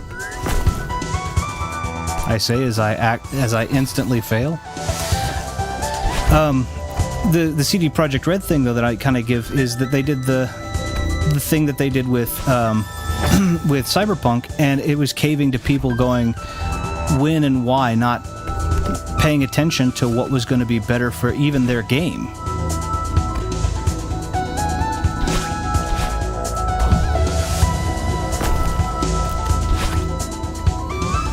Dang it!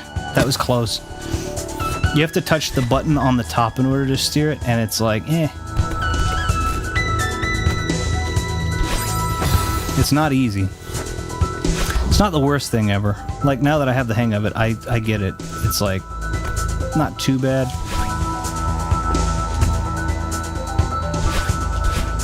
Get this out of the way. Are you kidding me? I hit up, too. I know because my thumb was on the blasted D-pad.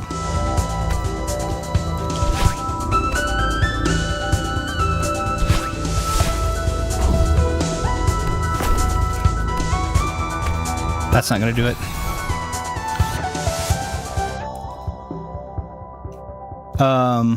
Let's see. Well, it's your Nintendo and they're unique. Yeah, you're way more forgiving to CD Projekt Red than I am. But again, I understand why. They've given you more reason of the years to trust them. Yeah, they've had one rocky moment, and I've been with them since '09. Like if I wrote everybody off that that's not gonna do it. If I wrote everybody off that made a single mistake, I wouldn't have any friends. And a company is not my friend, but my point is that at the same time, when you've got somebody that has, they did their first real dirty thing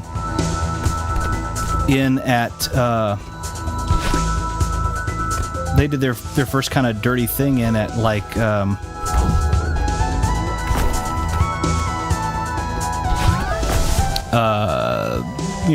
2020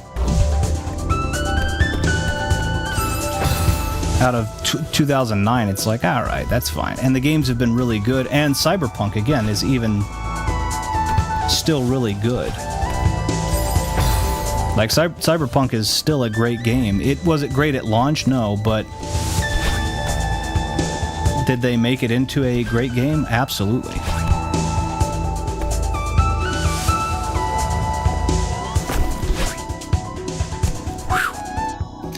Over the years, I mean, I don't mean to be... that's fine. Typing too quickly. I get it, man. I'd be like that with Housemarque. Yeah, same... Yeah, that's a good example.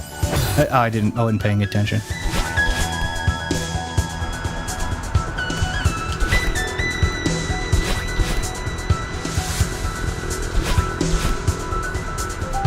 Didn't mean for that to happen.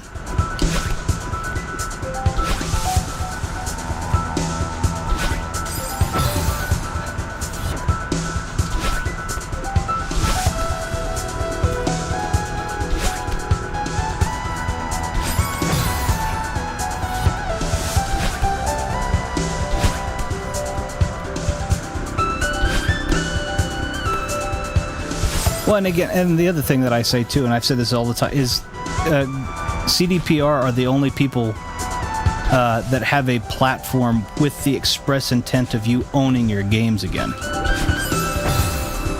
That's the other reason. Like, the amount of bad that they have done is far outweighed by the good.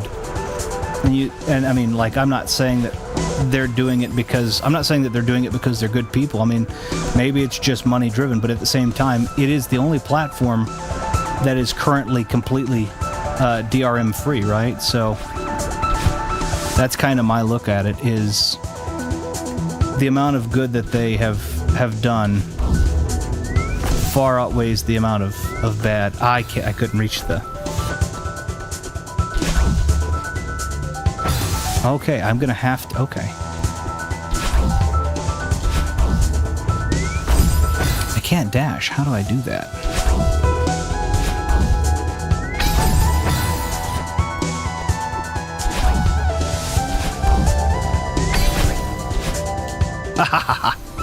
Maybe I can get to the other side? Hold on.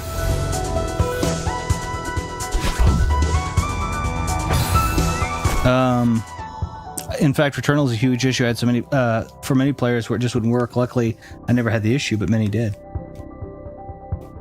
I'm excited for the Dawnwalker game. Me too. I'm not even a fan of CDPR, and I literally enjoyed 2 of their games. But I also get things are subjective, and I understand why some... It's when you take into... For me, when you take into account how much they've done, that is good. So you have Witcher 1, 2, and 3, all of which are pretty solid games for the time. 2009, 2012, 2015. And then you also have... and Cyberpunk, again, I refuse to say that is not a solid game, because having played it, it is a very good game. But at the same time, and it's subjective, but at the same time, again, we're also talking about GOG, the DRM. That's what I wanted to, and I just didn't get it. We're also talking about the, again, about GOG, about the preservation issue right now, where they are taking games and getting permissions to make them a part of the GOG preservation platform. Which is fantastic, because now we're getting games that were originally only on cartridge that are now on GOG DRM free, so that you can own them and have them for a very long time. I don't know why she won't grab on. Dang it.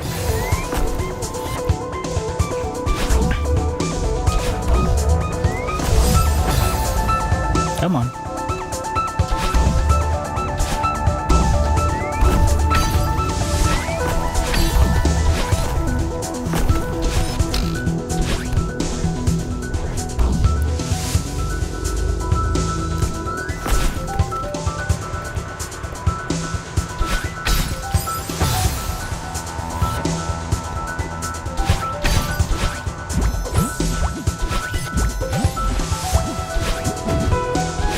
Oh, shoot.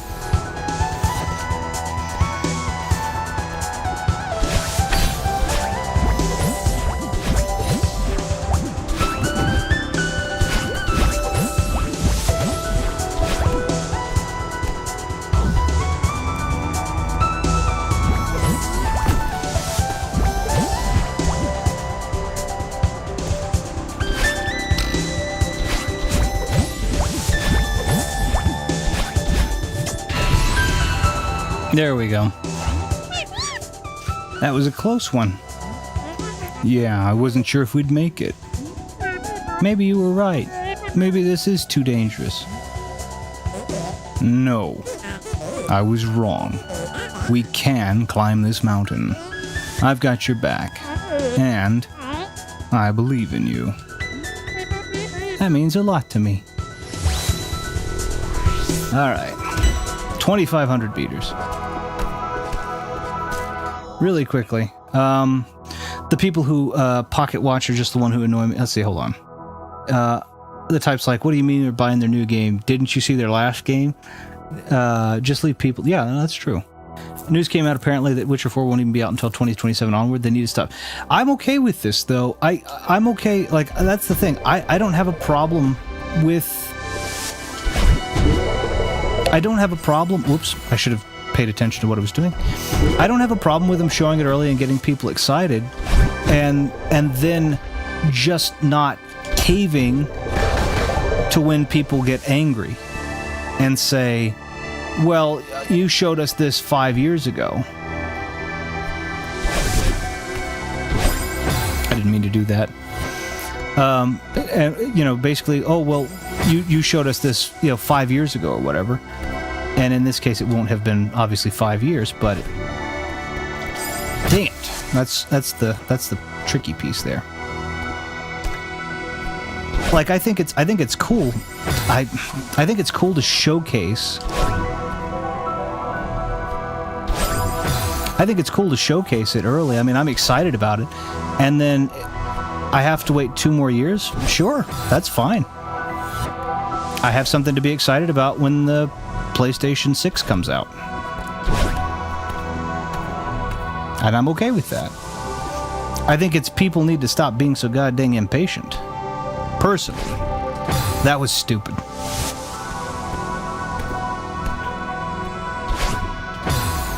A year or two at the earliest is, well, and that's fine. I mean, that's fine too. But it's like, that'll do. It's like usually when they're at the beginning of a development cycle, right?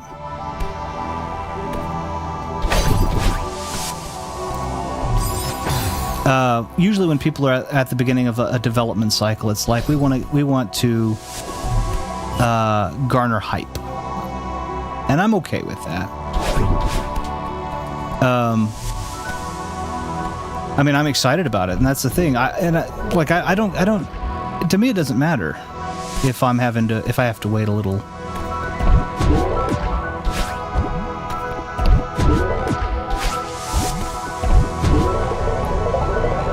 Okay, I see that. I want that key though.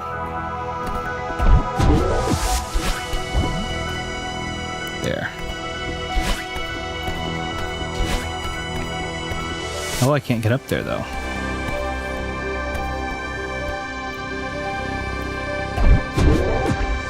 How do I get up there?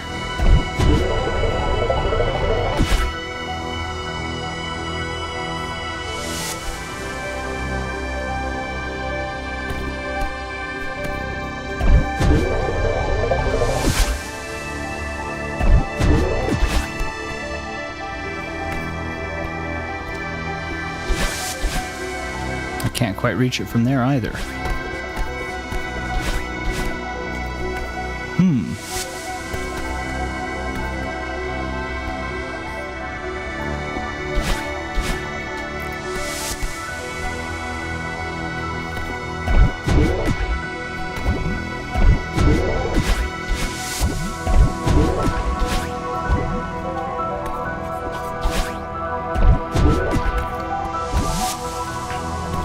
I think I'm going to cut this chapter into pieces so that I can determine what I need to do.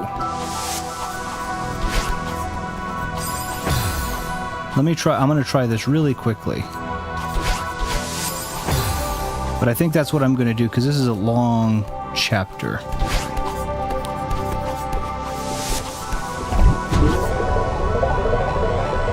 That's what it was.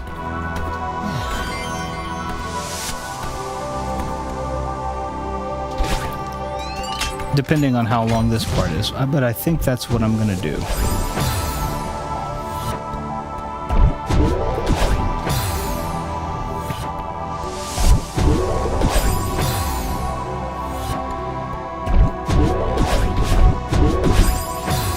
But didn't you hear Siri is now ugly? So the game is woke. Yeah, oh my gosh. No. Siri is older. That's like saying, oh, the game is completely anti-male because Vesemir is not particularly attractive, and it's like Vesemir's 300 years old. He's not supposed to be. He's supposed to be a sage character.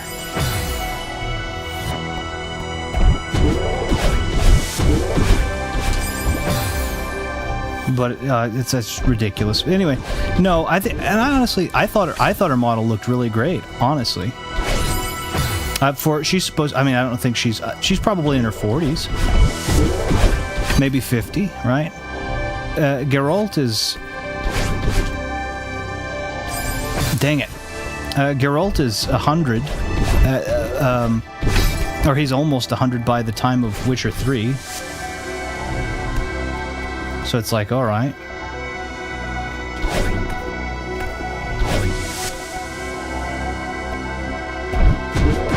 Oh, that's just death. Okay.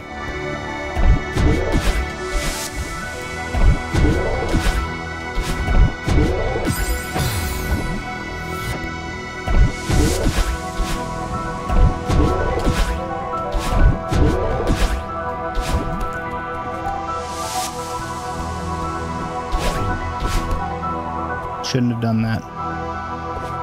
Boink.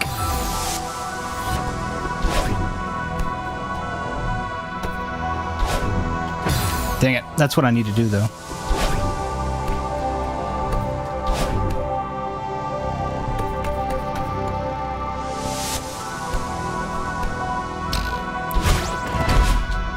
I don't think I've proved myself to be particularly good at video games in this display, but I think I've done okay, mostly.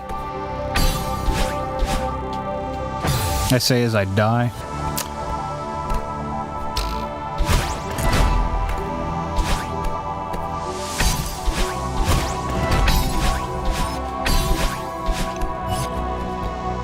This game has been a lot of fun, though.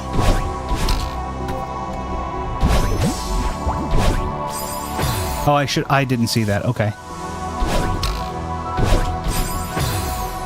Try that again.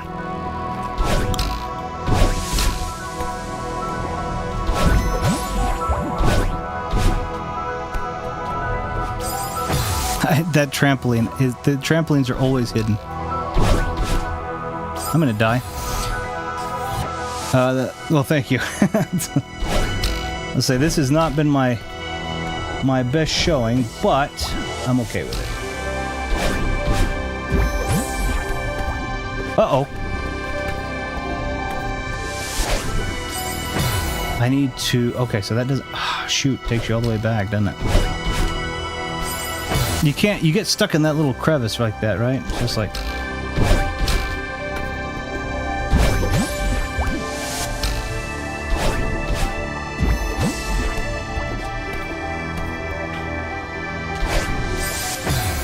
I was trying to grab onto the other edge. I didn't hit the right button, I guess.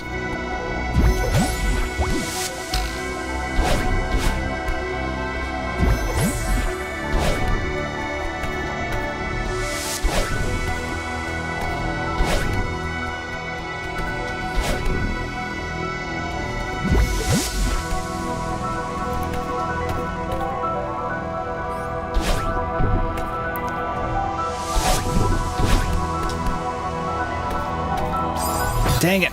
Don't take me all the way back. Ah, it's gonna take me all the way back. Not that I can't do it, it's just like...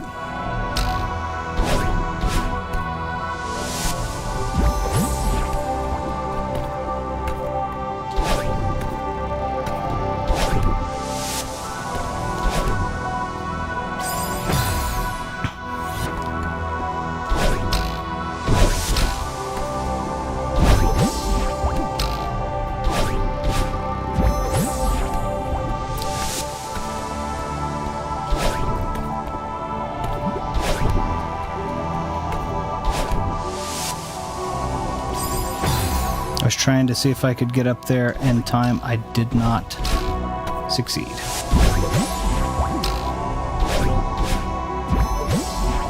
There's kind of a state of... Whoa! There's kind of a state of flow accomplished in this, which I don't think I have gotten completely down yet, but I kind of get it. It's... once you've done a thing... like 6 times, it's kind of like, okay, or 7 times, it's kind of like, okay, I get it a little bit more. So you can see, like, I'll pass some of these areas a little bit more quickly, or I'll find, and I'm sure I'm cheesing it a little bit, right? I need to find a place to rest there for a second dash.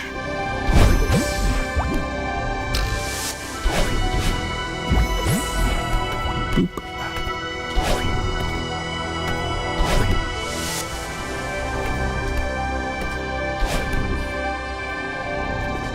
Like that.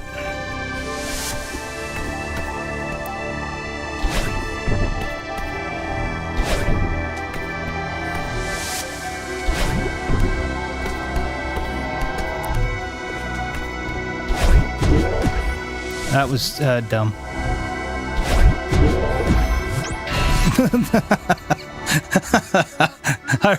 This is it, the home stretch. Yeah, we're so close, we're gonna make it. Yeah. What's wrong? I'm sorry. I was holding you back. I need to learn to trust you. It's not your fault. I tried to leave you behind. And honestly, I've been trying to leave you behind my entire life. I'm sorry. I wish I tried to understand you sooner. Again, I don't know exactly. I was too proud or too stubborn or something. We wasted so much time and energy. At least we're finally talking about it. Yeah, I'm glad the mountain brought you out. I think we can move past this. If we can climb the mountain together, we can do anything. What if we don't make it? I'd be okay with that. You would? Of course. I'm just glad we're trying. I really needed to do this. I'm finally starting to understand why. Let's finish it. 3,000 meters.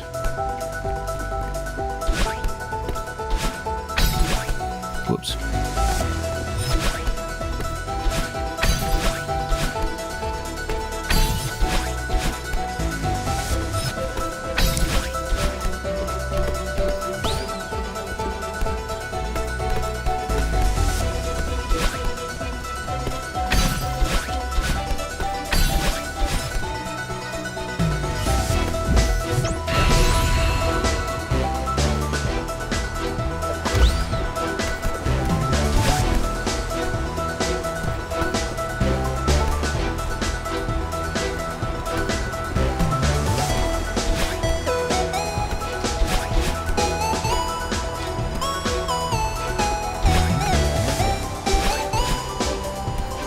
I think I'm going to stop here because I need to figure out what's going to happen. So I think that's what I'm going to do. I hope she dies in the end. Could be. Also, the game won't look like that. Go look at the Witcher 3 cinematics before the game came out. It doesn't look like the game. No, it doesn't. But I think a lot of times they put out cinematic trailers for that purpose. I mean, like, for example, the Killing Monsters trailer, even though the game doesn't look like that, is still one of the best, in my opinion, one of the best recent trailers. And I say recent, that's been 10 years ago.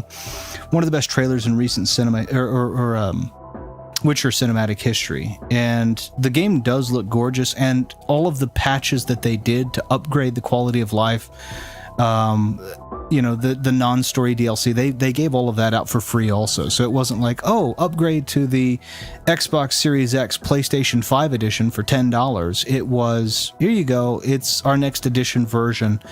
And it is beautiful. It is really pretty. So this is reasons that I like CD Projekt Red are because, again, 2009, the games that they've made have been more hits than I haven't seen a single miss. I've seen the launching being mishandled, but I've not seen a miss, a game where I think the game is just not good. Arguably, Witcher 1 is clunky, but by 2009 standards, it was pretty good. Then they do the DRM free initiative where you can literally, like, they put Resident Evil on there, which I thought was super cool.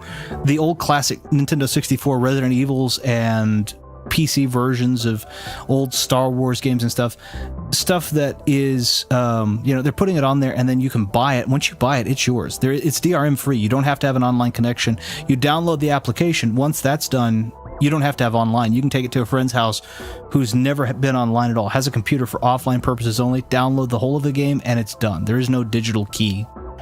So they're doing that. Cyberpunk 2077, they botched the launch. I'll give you that full on.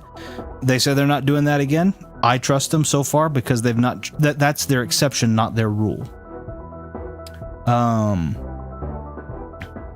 I wish I liked the Witcher's voice performances on pop. Yeah, I mean, that's fine if you don't like him. I think Doug Cockle is fantastic. That's his name, the guy that plays Geralt. I think the acting's really solid in it. But, again, I mean, you don't have to. Same situation, like, it's one of the, it's one of those things where everything's going to be different. But I like his voice. I like his character. I like the stories. I like the multiple endings. I love the character design, specifically of the Wild Hunt. I love the armor of the Wild Hunt. I think, most of the main cast, you can have some of the NPCs be a little wonky, I'm sure, but, like, I think Ciri's is pretty decent, and Yennefer's is pretty decent. Triss's is great. Geralt's is great. Vesemir is fantastic. I love Resident Evil, and the acting is usually... No, that's fine. I just say, that's my opinion, right? But then, again, the Resident Evil, they're taking those old, like, 64 versions, and they're putting it on their GOG platform, too. Like, you see how cool... I mean, like, God, it's like, all right, here you go. You don't have the cartridge, here's the PC version, or a PC copy, or, the port. It's yours. Keep it. I'm like, man, this is what we want. And then I just put all my games on hard drives, and they are mine. On solid state drives. I don't know. I like what they're doing, and one screw up for me doesn't change it after 15 years, 16 years. So it's like I can't, and they said they're not going to do it again. So like I said, I believe them. We'll see what happens. But I love them. I love them to pieces, and they've got my support. And, if they botch Witcher 4, by the way, I will say this. If they botch the Witcher 4 launch in the same way that they bought, because remember, Witcher 4 is coming out in 2027, that means it's also going to line up with a console launch just like Cyberpunk did, because PS6 and Xbox, whatever the heck next, is going to be coming out in 2027. If it lines up with the console launch again, they now have an opportunity to make that same mistake that they made for Cyberpunk. And if they make it a second time, I will be like, all right, guys, now you've lost some trust. So we'll see what happens. But yeah, I like them. They're one of my favorite. Larian Studios and them are my favorite game companies that are doing their thing right now. The worst part about Cyberpunk wasn't even them. It was the YouTubers receiving chairs and products saying the game was amazing day one without any fault. Yeah, and I'm not okay with that. I'm not okay with that, obviously. Like, I do not like paid reviews in any shape, form, or fashion. Yeah, I not at all. So, I think the reason I'm willing to be forgiving is the gentleman that was head of all of that. The one that was head of all of that is not there anymore, or he's, as far as I know, he's not there anymore.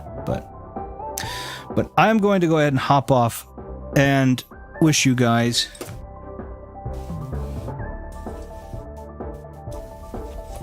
it's a good game. I'm going to go ahead and hop off like this and wish you guys a wonderful rest of your weekend and say thank you so much for showing up. Thank you for being here. Thank you for talking with me. I hope you all have a wonderful rest of your weekend. I'm going to finish climbing this mountain, doing some other stuff this next chapter, but I really appreciate it. I appreciate it. Thank you to Ash and to Fighting Max and to Xavier for coming in, talking philosophy, talking gaming, all that kind of good stuff. It has been an absolute blast. A lot of fun. This game's been pretty fun, so. But really, I hope you guys will all have a wonderful weekend, wonderful rest of your weekend, wonderful beginning to your week. For us, it is a short work week. This week and next week will be short work weeks. So I will be out and about doing some other stuff. Hopefully I'll get a stream in, but ideally I'll try and pop something out there. Otherwise, thank you so much again, and we'll see you next time.